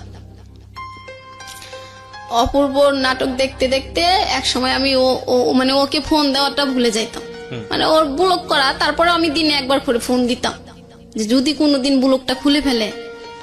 পরে একদিন ওই নিজে থেকে ফোন দিছে, ফোন দিয়ে বলতেছে কি করো। পরে বলতেছি তোমার আমি বলছিলাম যে তুমি যদি কখনো হারিয়ে যাও তাহলে অপূর্ব নাটক আমার সঙ্গী হয়ে যাবে। পরে বলতেছে ও অপূর্ব নাটক দেখো। পরে বলতেছি হ্যাঁ। পরে কইতেছে অপূর্বর একটা নাটক দেখো। পরে আমি বলছি কি নাটক। পরে কইতেছে যে উৎসর্গ ভালোবাসা। পরে আমি ওই নাটকটা বলছি আচ্ছা ঠিক আছে, তোমার সাথে কথা শেষ হওয়ার পরে আমি নাটকটা দেখবো। পরে ওই নাটকটা দেখলাম। পরে বলতেছে নাটক শেষ হইলে আমাকে আবার একটা ফোন দিবা। পরে আমি বলছি তুমি তো আমাকে ব্লক করছো, আমি কিভাবে ফোন দিব। পরে বলতেছে ঠিক আছে আমি ব্লক খুলছি, তুমি ফোন দিও। পরে আমি ফোন দিয়ে আমি তো মহা খুশি, সবাইকে বলতেছি যে দেখো আমার রবিউল না আমার ব্লক খুলে দিছে। সবাই তো আমার কইতেছে কি পাগল, যে ছেলেটা এতবার অপমান করে সেই ছেলেটা আজকে ব্লক খুলে দিছে আর সে সবকিছু ভুলে গেছে। পরে আমি বলতেছি না রে, ওর হয়তো সমস্যা হয়েছিল এই জন্য ব্লক করে রাখছে। পরে বলতেছে যে ঠিক আছে নাটকটা শেষ হলে আমাকে কিন্তু অবশ্যই ফোন দিবা। পরে বলছি আচ্ছা ঠিক আছে। পরে আমি নাটকটা শেষ করে ওকে ফোন দিই। ফোন দেওয়ার পরে বলতেছে এই নাটকটা কেমন লাগলো। পরে বলছি হ্যাঁ ভালো লাগছে। পরে বলতেছে আজকের থেকে অপূর্ব নাটক দেখা বাদ দিয়ে সিএম এর নাটক দেখবা। পরে আমি বললাম আচ্ছা ঠিক আছে। পরে বলতেছে সিএম আমার ফেভারিট নায়ক, ওর নাটক দেখবা। পরে আমি বললাম আচ্ছা ঠিক আছে। পরে এই নাটকটা কথা বলার পরে ও একটা অপূর্বর গান দেয়, গান দেওয়ার পর আবার আমাকে ব্লক করে দেয়। পরে আমি বললাম যে কি ব্যাপার, এই মাত্র ভালো মানুষ কথা বললো আবার ব্লক করে দিল। পরে রুমে আমি কান্না করতেছি। পরে রুমে সবাই বলতেছে কি ব্যাপার রবিউল না, তুই কি বললি যে কেবল কি যেন দিছে, খুব খুশি। পরে আমি বলছি অপূর্বর একটা গান দিছে। পরে গানটা এরকম তো আমার এখন ভালো থাকা আমার উপর নেই, তোমার মতো তুমি ভালো থেকো। পরে এই গানটা শোনার পর রুমে সবাই বলতেছে এবার তুই নিজে থেকে ওকে ব্লক করে দে মন থেকে। আচ্ছা। পরে আমি বললাম না, আমি ওকে মন থেকে কখনো ব্লক করতে পারবো না। পরে এভাবে কান্নাকাটি করার পর রুমে সবাই বিরক্ত হয়ে যায়, মানে আমার প্রতি। এই একটা ছেলেকে নিয়ে সারাক্ষণ, যে ছেলে তোমাকে চায় না, সেই ছেলে তোমাকে পাত্তাই দেয় না, তাও কেন তুমি সেই নতুন করে জীবনটা শুরু করো। আমিও চেষ্টা করতাম যে আচ্ছা রবিউলকে ভুলে থাকি, কিন্তু আমি কিছুতেই পারতাম না ভুলে থাকতে। পরে এরকম করতে করতে আমি ও বলতো যে নামাজটা ঠিক মতো পড়ো। পরে আমি একদিন নামাজ পড়ে মানে বলতেছি যে হে আল্লাহ, তুমি কি আমাকে রবিউলের সাথে আর কখনো মিলে দেবে না আগের মতো। এরকম করতে করতে রুমে মনে হয় ওই দিন সারা রাত চলে গেছে, আমি ওইভাবেই আছি একই অবস্থায়। পরে একদিন আমার ফোনটা আমি আর কাছে রাখি না, যেহেতু আমার রবিউলই নাই, আমার ফোনের আর দরকার নেই। পরে ফোনটা আমি দিয়ে দিই একটা মেয়ের কাছে, ও বলতেছে ঠিক আছে ফোনটা আজকে একটু আমার কাছে দাও, আমার ফোনে চার্জ নাই, তোমার ফোনে সিম ভরে রাখবো, তোমার ফোনে তো 2টা ফোন সিম ভরা যায়। পরে পরে দেখি যে বিদেশ থেকে ফোন আইছে, ওই মেয়ে আর রিসিভ করে নাই, যে আমার ফোন ও রিসিভ করবে কি না কি বলবে। পরে আমাকে বলতেছে কালকে রাত্রে না তোমাকে একটা ছেলে ফোন দিছিল বারবার, তো ধরি না, বলছি ভালো হয়েছে, ছেলে মানুষের কথা আর বইলো না, ধরো নাই, ভালো করছে। পরে আমি লুডো খেলতেছি মনে হয় আমার ফ্রেন্ডদের সাথে, আর আমি সবসময় লুডো খেলতাম টাকা দিয়ে, আমি কখনো হারতাম না, আচ্ছা, আমি শুধু একবার। এটাও একটা ভালো অভ্যাস না, যাই হোক, হ্যাঁ বলেন তারপর। হ্যাঁ, পরে পরে দেখি আমার ফোনটা বাজতেছে। পরে আমাকে আমার রুমমেট বলতেছে জলেপু তোমার ফোন বাজে, যাও ফোনটা রিসিভ করো, নাহলে তোমার মনটা খেলার ভিতর থাকবে না। পরে আমি বলছি না রে, যার ফোনের অপেক্ষায় থাকি সেই ফোন দেয় না, আর ঘোড়ার ফোন বেজে কি হবে। পরে ওই মেয়ে বলতেছে ঠিক আছে, আমি ধইরা যদি কোনো অপরিচিত ছেলে হয় তাইলে কিন্তু আমি প্রেম করা শুরু করবো। পরে বলছে ঠিক আছে যা। পরে ও ফোন ধরছে, পরে রবিউল বলতেছে যে আমি রবিউল, এখানে কি ডলিমনি আছে? পরে ওরা বলতেছে আল্লাহ জলেপু তোমার ফোন রবিউল। পরে আমি তো ফোনটা রিসিভ করে মানে কি বলবো ওকে, মহা খুশি। পরে বলতেছি রবিউল তুমি এতদিন পর আমাকে ফোন দিলা? পরে বলতেছে হ্যাঁ, মাঝে মাঝে মনে পড়লে ফোন দেবো, আমি বলছি না, যখন আমার কথা বলতে ইচ্ছা করবে তখন কথা বলবো, আমি তো তোমাকে না করি নাই কথা বলতে। পরে আমি বলছি আচ্ছা রবিউল তোমার ইচ্ছা করলে তুমি কথা বলবা, আর আমার যখন ইচ্ছে করে তখন আমি তোমার ফোনে ফোন দিলে ওই যে আমার ব্লকটা এটা দেখতে হয়, তাহলে কেমন না বলো? পরে বলতেছে এই জন্য তো তোমার সাথে আমি কথা বলি না, আমি যখন কথা বলবো তখন কথা বলবা, এর বেশি কথা বলবা না। পরে আমি বলছি আচ্ছা ঠিক আছে কথা বলো। পরে বলতেছে যে আমি তো তোমার ওইটাতে ব্লক করে দিয়েছি, এখন আমি নতুনই খুলছি ইমো, তাইলে তোমার ইমো নাম্বারটা আমাকে দাও, আমি তো তোমার ইমো নাম্বারটা পাচ্ছি না। পরে আমি আমার সাথে সাথে আমার ইমো নাম্বারটা দিয়ে দিই। পরে ও আর ওই দিন ফোন দেয় না, পরের দিন ফোন দিছে। আর ও আমার ইমো নাম্বারটা নেওয়ার পরে আমি ডাটাটা অন করে রাখতাম, যে কখন না কখন ফোন দিয়ে যদি না পায়। পরে ফোন দিয়ে বলতেছে যে আচ্ছা ডলিমনি, বলছি হ্যাঁ বলো। কয় তুমি কি এখন নতুন প্রেম করো? বলছি কেন? কয় না আমি তো তোমার সাথে কথা বলি না, তাইলে তুমি কিভাবে আছো? পরে বলছি হ্যাঁ প্রেম করি। কয় কার সাথে? আমি কই তোমার ফ্রেন্ডের সাথে। কয় আমার তো কোনো ফ্রেন্ড তোমার সাথে প্রেম করবে না। পরে বললাম কেন? কয় সবাই জানে তোমার সাথে আমার কি কি হয়েছে, আর ওরা কি জেনে শুনে তোমার সাথে প্রেম করবে? পরে বললাম যে তাইলে তো তুমি জানোই আমি আর তোমাকে ছাড়া কাউকে ভালোবাসবো না। পরে বলতেছে যে তুমি আমাকে এখনো ভুলতে পারো না, আমি তো বলছি তোমাকে আমি বিয়ে করব না, তাহলে তুমি ভুলে যাও না কেন? নতুন একটা বিয়ে করো, নতুন বিয়ে করো, আমি তোমাকে অনেক গিফট পাঠাবো, তোমার বাচ্চার জন্য অগ্রিম গিফট পাঠাবো। পরে বলতেছে আচ্ছা আমি যদি গিফট হিসাবে একটা জিনিস চাই দিবা? পরে বলতেছে হ্যাঁ দেবো, বলো। পরে আমি বলছি তাহলে আমি তোমাকেই চাই। পরে বলতেছে এই কথা বললে আর কখনো ফোন দেব না, ব্লক করে দেবো আবার। পরে বললাম তুমি বারবার এই ব্লকের ভয় দেখাও কেন? পরে বলতেছে তুমি আমাকে চাও কেন? আমাকে চাও না তাইলে তো আর তোমার সাথে আমি এরকম করি না, তুমি আমার বন্ধু হয়ে থাকো। পরে আমি বলছি যে তুমি যেহেতু আমাকে চাও না তাহলে বন্ধু চাও কেন? পরে বলতেছে তুমি অনেক ভালো একটা মেয়ে, আমি তোমাকে কখনো ভুলতে পারবো না। আমি বলছি কেন?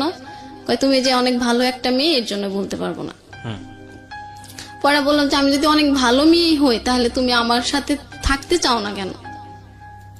পরে বলছে না আমি থাকতে পারবো না, আমি কারণ দেশে যাইতে পারবো না, আমি তোমাকে বিয়ে করতে পারবো না, আমি দেশে যাব কোন না কোন কালে, তার কোনো ঠিক ঠিকানা নাই, এতদিন তো তুমি আমার অপেক্ষায় থাকতে পারবা না। ওরা বলছে তুমি এটা বলো কেন? আমি তো থাকতে পারবো, আমি তো জানি তোমার জন্য আমি কি করতে পারবো না পারবো। পরে বলতেছে এরকম মুখে অনেক কিছু বলা যায়, আসলে বাস্তবটা এত সহজ না। পরে আমি বলছি ঠিক আছে তাইলে আমি, তুমি যেহেতু আমাকে চাওই না তাইলে আজকের থেকে তোমার ব্লক করতে হবে না, আমি এমনিতেই তোমাকে ফোন দেবো না, তুমি আর আমাকে ফোন দিয়ে মাঝে মাঝে ফোন দিয়ে এলোমেলো করে দিও না। যদি আমার কাছে ফিরে আসতে চাও কোনোদিন, আমি সেই দিনকেই তোমাকে নেব, কিন্তু এই যে তুমি বন্ধু হবা, এটা হবা সেটা হবা, এরকম ফোন দিয়ে এরকম কথা বললো না। দরকার নেই, রাইট? হ্যাঁ, কারণ আমি একটু নিজেকে যখনই গুছিয়ে নেই তখনই আবার এসে এলোমেলো করে দাও। তুমি তখনই আমাকে এলোমেলো করে দাও। আমি তারপরে আবার 2-3 সপ্তাহ তোমাকে মানে তোমার মানে মাথা থেকে তোমাকে আর বের করতে পারি না। রাইট। যখনই একটু বের করি আবার তুমি এলোমেলো করে দাও। তাইলে এরকম করার চেয়ে একবারে চলে যাওয়াই ভালো। তুমি যাও, সুখে থাকো, আমি এটাই চাই। পরে বলতেছে আচ্ছা ঠিক আছে, তাইলে আর আমাদের কথা হবে না। পরে বলতেছে যে বাবার অসুখ, একদিন ফোন দিয়ে বলতেছে বাবার অসুখ, বাড়িতে টাকা দিতে পারি না। পরে আমি বললাম যে ঠিক আছে, তাইলে আমার কাছ থেকে টাকা নাও, নিয়ে তুমি করো, বাড়িতে দিয়ে দাও। পরে বলতেছে না, তোমার কাছ থেকে টাকা নেওয়া যাবে না, এমনি তুমি আমি তোমার কাছে অনেক ঋণ। পরে বলতেছি না, আমার কাছে তুমি কোনো ঋণ নি নাই। পরে বলতেছে যে এই জন্যই তোমাকে আমি আমার বন্ধু করে রাখতে চাই, তুমি কেন বোঝো না।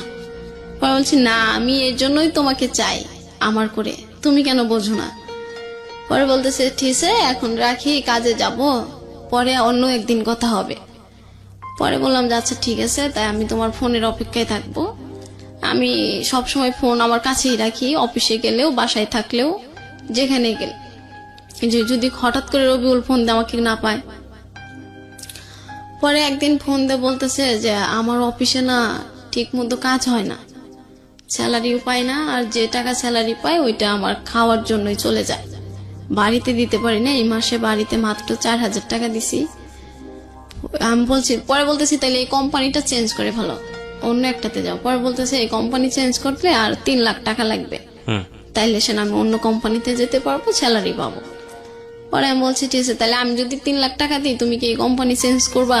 মানে আপনি বললেন হইলো ছেলেটাকে? হ্যাঁ, মানে রবিউলকে? ও বাড়িতে টাকা দিতে পারছে না। আচ্ছা।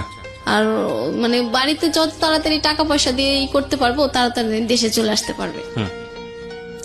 পরে বলতেছে হ্যাঁ, এটা করা যায়। পরে আমি বলছি ঠিক আছে, তুমি যদি অন্য কোম্পানিতে যাও তাহলে আমাকে জানাও, আমি টাকা পাঠিয়ে দেবো। পরে ও একদিন ফোন দিয়ে বলতেছে যে পাসপোর্ট যে মালিকের কাছে, উনি 3 বছর না হলে পাসপোর্ট দেবে না, আমি আর অন্য কোম্পানিতেও যাইতে পারবো না। পরে বললাম যে তাহলে তো এখন কিছু করার নাই, এইখানেই থাকতে হবে, যে কয়টা করে বাড়িতে পাঠাইতে পারো ওইটাকে দিতে হবে। পরে বলতেছে হ্যাঁ। পরে একদিন আমি বলতেছি আচ্ছা রবিউল, আমাকে কখনো তোমার মিস করো না? পরে বলতেছে না। বলতেছি কখনো আমাকে আর কাক পাখি বলতে ইচ্ছা করে না তোমার? বলে না। পরে আমি বলতেছি কখনো আমাকে বউ বলে ডাকতে ইচ্ছা করে না? বলতেছে না। পরে আমি কই কখনো কি আমাদের কাটানোর সময়গুলো তোমার মনে পড়ে না? বলতেছে না। পরে আমি বলছি কেন? কয় কি এমনি তুমি মিথ্যে কথা বলো, নাটক করো, এই জন্য তোমার কথা আমার একটু মনে পড়ে না, আমি এখন তোমাকে ঘৃণা করি। আমি বলছি তো আমাকে ঘৃণা করো তো আমার সাথে কথা বলো কেন?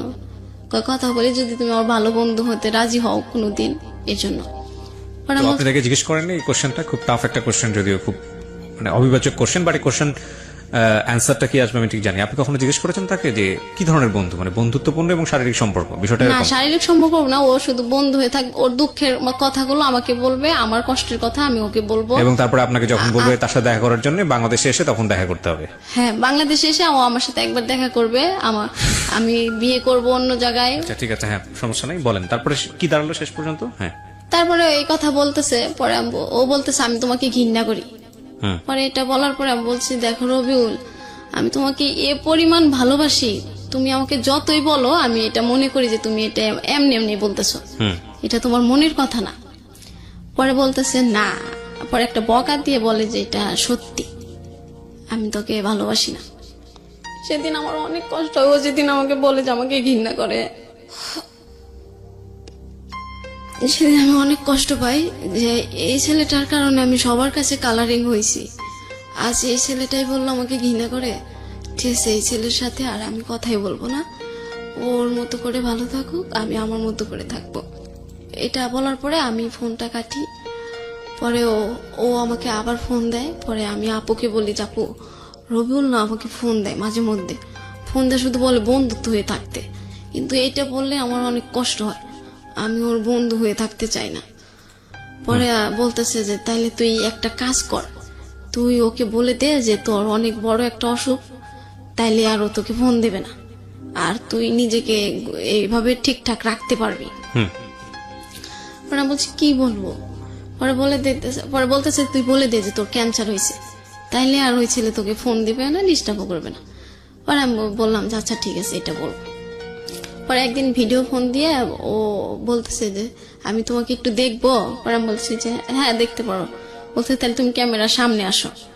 পরে আমি বলছি যে আচ্ছা ঠিক আছে আসতেছি। পরে আপু বললাম যে আপু আমার আর একটা ফোন দিয়ে বললাম আপু ও তো ভিডিও ফোন দিয়ে দেখতে চাচ্ছে। পরে বলতেছে আপু বলতেছে তুই এখন শুয়ে থাক, চুলগুলো এলো মুখ করে রাখ, পরে ও যদি তোকে জিজ্ঞে তুমি কি অসুস্থ, তুই বলবি হ্যাঁ।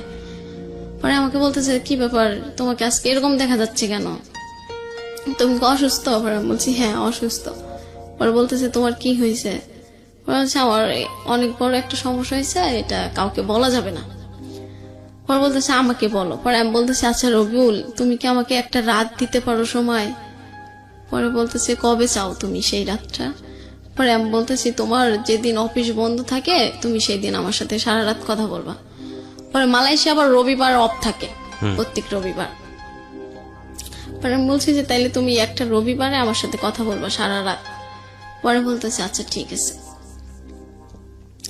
পরে কথা বলতেছে ওই দিনকার রাতে 10টা বাজে আমি খাবার টাবার খাওয়া রেডি কম সবকিছু ওকে টকি করার পর আমি রুমমেটকে বলে দিলাম যে আমি এখন সারা রাত কথা বলবো, আমাকে কোনোভাবে তোমরা কেউ বাইরে থেকে কোনো সাউন্ড করবা না।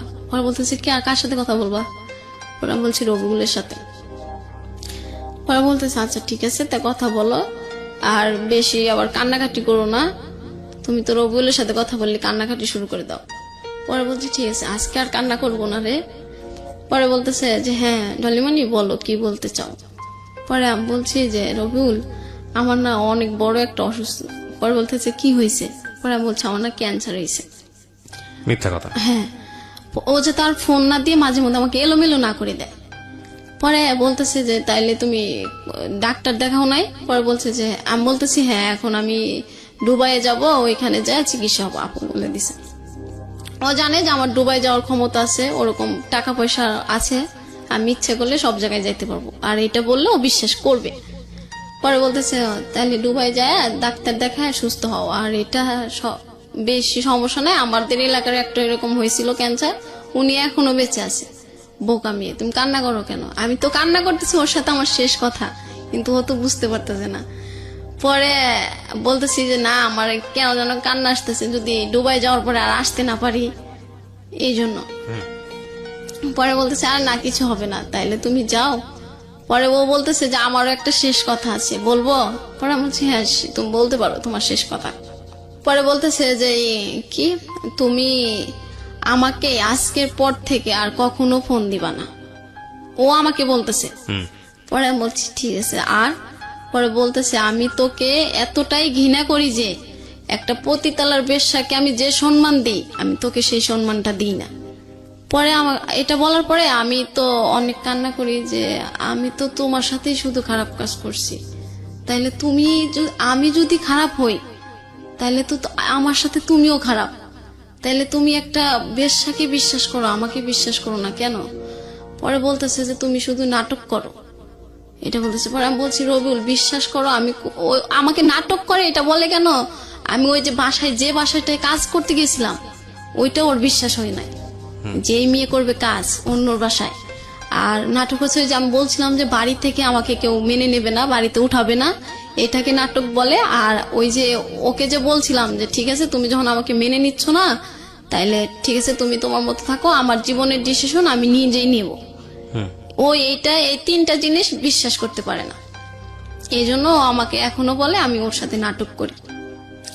পরে এটা বলার পরে ও যখন এটা বলতেছে পরে আমি বলছি যে আর কিছু বলবা? পরে বলতেছে হ্যাঁ তুমি আর কখনো আমার নাম। তারপরে কি হলো? ও তারপরে এসব ফোনটা কেটে দিলেন, রেখে দিলেন? না ফোন রাখে নাই। পরে আমি বলতেছি যে রবিউল আমি যতদিন বেঁচে থাকবো ততদিন তোমাকে ভালোবেসেই থাকবো, আর তুমি আমাকে যতই ঘৃণা করো আমি তোমার অপেক্ষায় থাকবো। তুমি এসে আমার সাথে যোগাযোগ করো আর না করো সেটা ব্যক্তিগত তোমার ব্যাপার, কিন্তু সৃষ্টিকর্তা জানবে আমি তোমার জন্যই আছি। আর তুমি এই যুগে আমার না হলে আমি পরকালে যেন তোমাকে পাই, তুমি আমার ওই কালে হইও, আমার শুধু তোমার কাছে এতটুকুই অনুরোধ।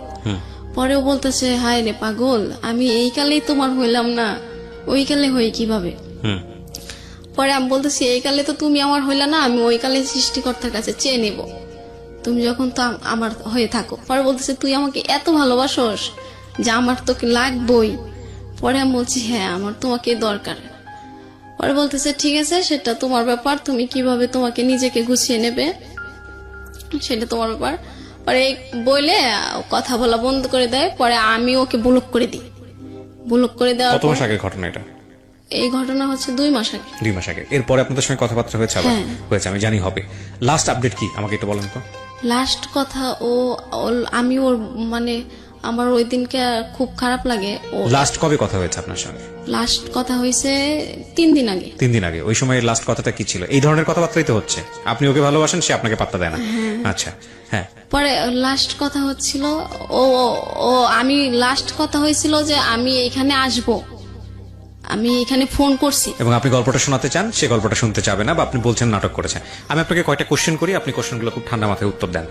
নাম্বার 1, আপনি এখানে কেন আসছেন এই গল্পটা বলার জন্য? প্রথম একদম ভেতর থেকে যেটা আসবে সেটাই, অনেস্ট অপিনিয়ন বলেন। কেন গল্পটা বলতে আসছেন? ওকে শোনানোর জন্য?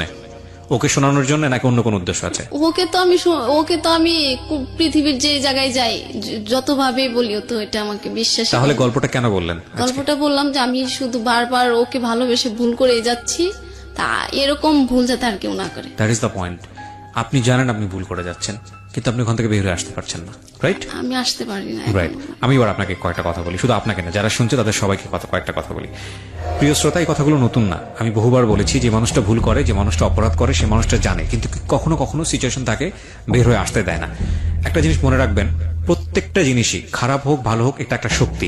যে শক্তি যত বেশি পাওয়ারফুল বা যত বেশি এনার্জি রাখে, সে শক্তির দিকেই আমরা ধাবিত হবে, সেটাই স্বাভাবিক। ওর লাইফে খারাপটা যতটা শক্তি নিয়ে এসছে, ওর লাইফে ভালোটা যদি ওই পরিমাণ বা ওর চেয়ে বেশি যদি শক্তি নিয়ে পাশাপাশি দাঁড়াতো, তাহলে ও একটা সিদ্ধান্ত নিতে পারতো। কারণ ওর মধ্যে বোধ আছে, ও জানে ভুল করছে, কিন্তু ওখান থেকে বের আসতে পারছে না, কারণ ওর সামনে কোনো ভালো অল্টারনেটিভ নাই। আমি যে কথাগুলো আপনাকে বলবো সেগুলো বিশ্বাস অবিশ্বাস করা একান্তই আপনার বিশ্বাস, কিন্তু আমি ব্যক্তিগতভাবে অনেক বেশি বিশ্বাস করি। প্রথমত আপনাকে কিছু বিষয় বলছি যেটার আসলে বৈজ্ঞানিক কোনো ব্যাখ্যা আমার জানা নাই, but this is absolutely true. কিরকম? একটা মানুষ যখন কাউকে লাভ করে, পাগলের মতো লাভ করে, একপাক্ষিক লাভ যখন হয়ে যায়, যেটা আপনি হচ্ছে রবিউলকে করছেন, হ্যাঁ, এবং ওই পক্ষ যদি বুঝতে পারে আমি যাই করি না কোনো মেয়েটা আমার সঙ্গে থাকবে, এবং তার যদি অন্যরকম উদ্দেশ্য থাকে, শারীরিক সম্পর্ক, টাকা পয়সা নেওয়া, আমি ধরে নিচ্ছি রবিউলের এই ধরনের ছিল না, আপনাকে দেখে সে কিছুদিনের জন্য হলেও ভালোবেসেছে, ও যদি বুঝতে পারে, এক পক্ষ যদি বুঝতে পারে যে আরেক পক্ষ ভয়ঙ্কর ভাবে আমার উপর দুর্বল, আমি যাই করি না কেন সে সেটা মেনে নিবে, তাহলে ওই পক্ষ থেকে তুচ্ছতাচ্ছিল্য আসবেই আসবে, আসবেই আসবে। You can write it down, এটা কপি করে রেখে দেন, আসবেই আসবে। এবং আসলে কিন্তু বিষয়টা এরকম না যে সে মানুষটা আপনাকে ভালোবাসেন এটা প্রমাণ হয়ে যায়, হ্যাঁ। এবং এই তুচ্ছতাচ্ছিল্য একটা সময় সহ্য করতে করতে করতে করতে করতে করতে করতে অপর পক্ষ এক সময় বাস্ট আউট করবে, এবং বাস্ট আউট করার পরে যেটা হবে সেটা খুব ভয়ঙ্কর রকমের হয়। বাস্ট আউট করার আগ পর্যন্ত সে তার জন্য জীবনের সবকিছু করতে রাজি, বাবা মা ছাড়তে রাজি হয়, ঘর থেকে বেরোতে রাজি হয়, ওই যে সুদের ওপর টাকা, আরো অনেক অন্যায়মূলক কাজ যেটা ও করেছে বাচ্চা নিয়ে, এ ধরনের অনেক কাজ করতে রাজি হয়। কিন্তু যখন শক্ত হয়ে যায়, না ছেলেটা আমার জীবনে ভয়ঙ্কর রকমের ক্ষতি করে যাচ্ছে, ছেলের জায়গায় মেয়েও হতে পারে, মেয়েটা আমার জীবনে শুধু ভয়ঙ্কর রকমের ক্ষতি করে যাচ্ছে, তখন যে ঘৃণাটার জন্ম হয়, সেই ঘৃণার দেয়াল এত বেশি শক্তিশালী হয় যে ওটা আর ভাঙা যায় না। এখানে একটা খুব ছোট্ট টেকনিক আছে, আপনাদেরকে বলি, ইউ ক্যান অ্যাপ্লাই ইট।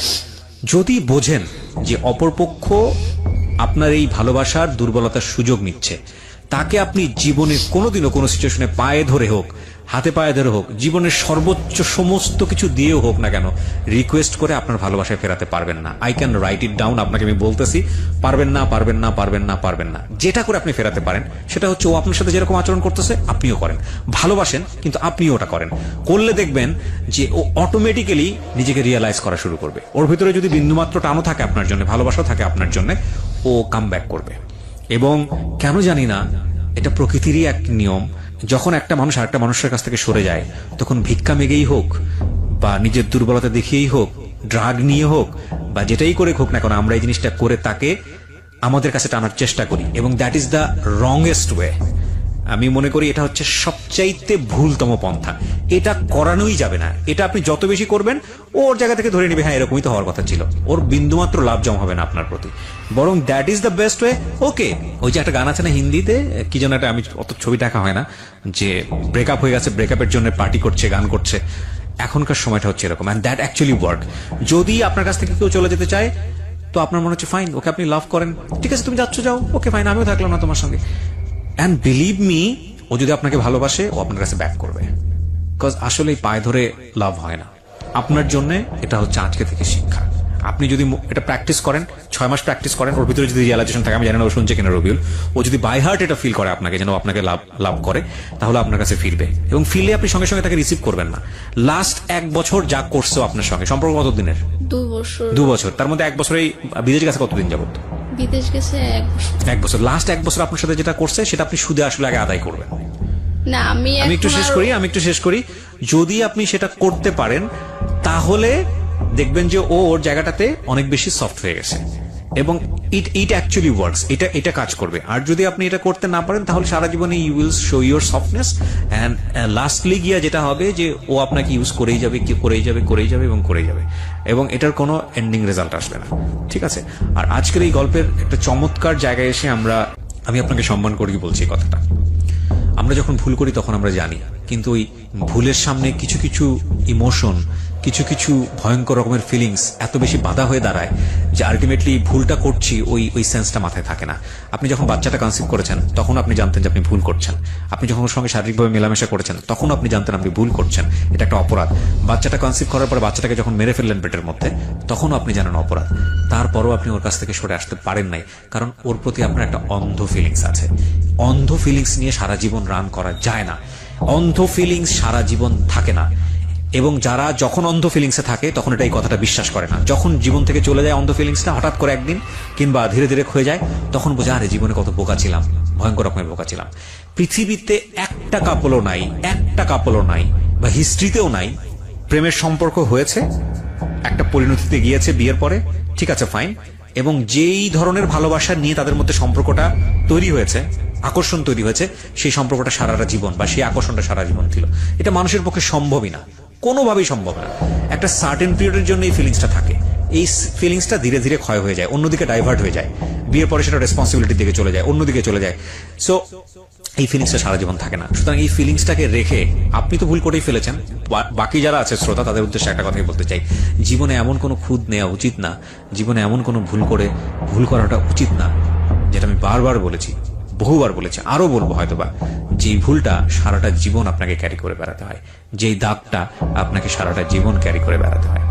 আমাদের সমাজে এই যে আজকে যে বোনটি আমাদের এখানে এসছে, ডলির মতো অসংখ্য বোন আছেন যারা এইরকম ইমোশনে পড়ে যখন একটা ছেলেকে লাভ করে ফেলেন জীবনের সমস্ত কিছু দিয়ে দেন, জীবনের সমস্ত কিছু তার জন্য উৎসর্গ করেন, কিন্তু এটা ভুলে যান যে দিন শেষে আসলে মানুষ একা, এবং ওই একার কাছে ভালো থাকাটা খুব গুরুত্বপূর্ণ, খুব খুব খুব গুরুত্বপূর্ণ।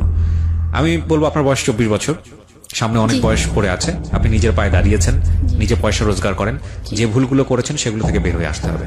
এবং সেটার জন্য আমি আপনাকে যেটা বললাম, এই ছেলেটাকে যদি সত্যি আপনি আপনার জীবনে চান, আমি তাকে এখনো নেগেটিভ কোনো কিছু বলছি না, সে যেটা করছে সেটা আমার কাছে ভালো মনে হচ্ছে যে হয় আপনাকে ভালোবাসে অথবা ভালোবাসে না, এরকম একটা দোলাচলের মধ্যে আছে সে। তবে আমি আপনাকে বললাম, যদি সত্যি আপনাকে ফিরে পেতে চান তাহলে that is the ultimate chemotherapy, এটার পর আর কোনো থেরাপি নাই। ও আপনার সাথে যা করতেছে আপনি সেটা মেনে নেন, মেনে নিয়ে ওকে আর পাত্তা দেন না। ও আপনাকে ফোন করুক, আপনি ফোন রিসিভ করেন না, ওকে আপনি রিল্যাক্স থাকতে দেন, আপনি বারবার ওর দিকে হাত বাড়ায়েন না, ওকে আপনি স্পেস দেন। 2-4-6 মাস আপনি যোগাযোগ করেন না, 2-4-6 মাস আপনি ফোন রিসিভ করেন না, ওর রিয়েলাইজেশন হোক যে আসলে আপনাকে ভালোবাসে কিনা। পাগলের মতো আপনাকে টেক্সট পাঠানো শুরু করবে, ও আপনার কাছে ফেরার জন্য উন্মাদ হয়ে যাবে একটা সময়। যদি এরকম ক্রেজি হয় দেশেও ফিরে আসতে পারে, যদি আপনাকে সত্যি সত্যি ও লাভ করে। আপনি সে পর্যন্ত ধৈর্য ধরে শক্ত করে অপেক্ষা করেন। 6 মাস পরে, 3 মাস পরে একবার ফোন দিয়েছে, পাগল হয়ে তার সাথে কথাবার্তা বলে সবকিছু উল্টপাল্ট হয়ে গেল। এই উইকনেস যতদিন থাকবে ততদিন এই ছেলে আপনার সঙ্গে এরকমই করবে। সো আপনি নিজের জায়গায় হার্ড হন, আর এই ছেলে যদি ফিরে আসে তাহলে 1 বছর যে কাজটা আপনার সঙ্গে করেছে সে কাজটা আপনিও সঙ্গে করবেন। করার পরে যদি টিকে থাকে তাহলে বুঝবেন যে না, ওর মধ্যে একটা ভালোবাসা ছিল কিন্তু ও ইনডিসিশনে ছিল, ও আসলে কি করবে। তারপর আপনি সিদ্ধান্ত নেন ওকে বিয়ে করবেন কি করবেন না। তার আগ পর্যন্ত একে চান্স দেওয়ার কোনো সুযোগই নাই, কারণ ও দোলাচলের মধ্যে আছে। ও হচ্ছে হলো যে উপরেরটাও খাবে, একটা গাছেরটাও খাবে, তলারটাও ঘুরাবে, এই টাইপের রিলেশনশিপে যাচ্ছে ও আর কি। বাবা তুই পছন্দ করিস না, রবিউলকে বলছি, তুমি পছন্দ করো না ভাই, তারপরে ওর ফ্রেন্ডশিপের দরকারটা কি? যাই হোক, তো ভালো থাকেন, এটাই হচ্ছে শেষ বলাটা। আর আমি আমার জায়গা থেকে শুধু একটা কথাই বলতে চাই, সেটা হলো যে কোনো ভুলের জন্যই আমরা যেন এমন ভুল করে না বসি যে ভুলটা সারাটা জীবন ধরেই আমাদের দাগ কেটে যায়। আজকে যে সাহসটা উনি দেখালেন আমাদের এই বোনটি ডলি, তার দিকে আঙ্গুল তোলা আমাদের উদ্দেশ্য নয়, কিন্তু আমরা আমাদের জায়গাটা থেকে যাতে করে ডলির মতো ভুল না করি সেই জন্য আজকের এই গল্পটা আমাদের পাথেয় হোক। অনেক ধন্যবাদ। সিক্রেটস আজকে এখানেই শেষ করছি।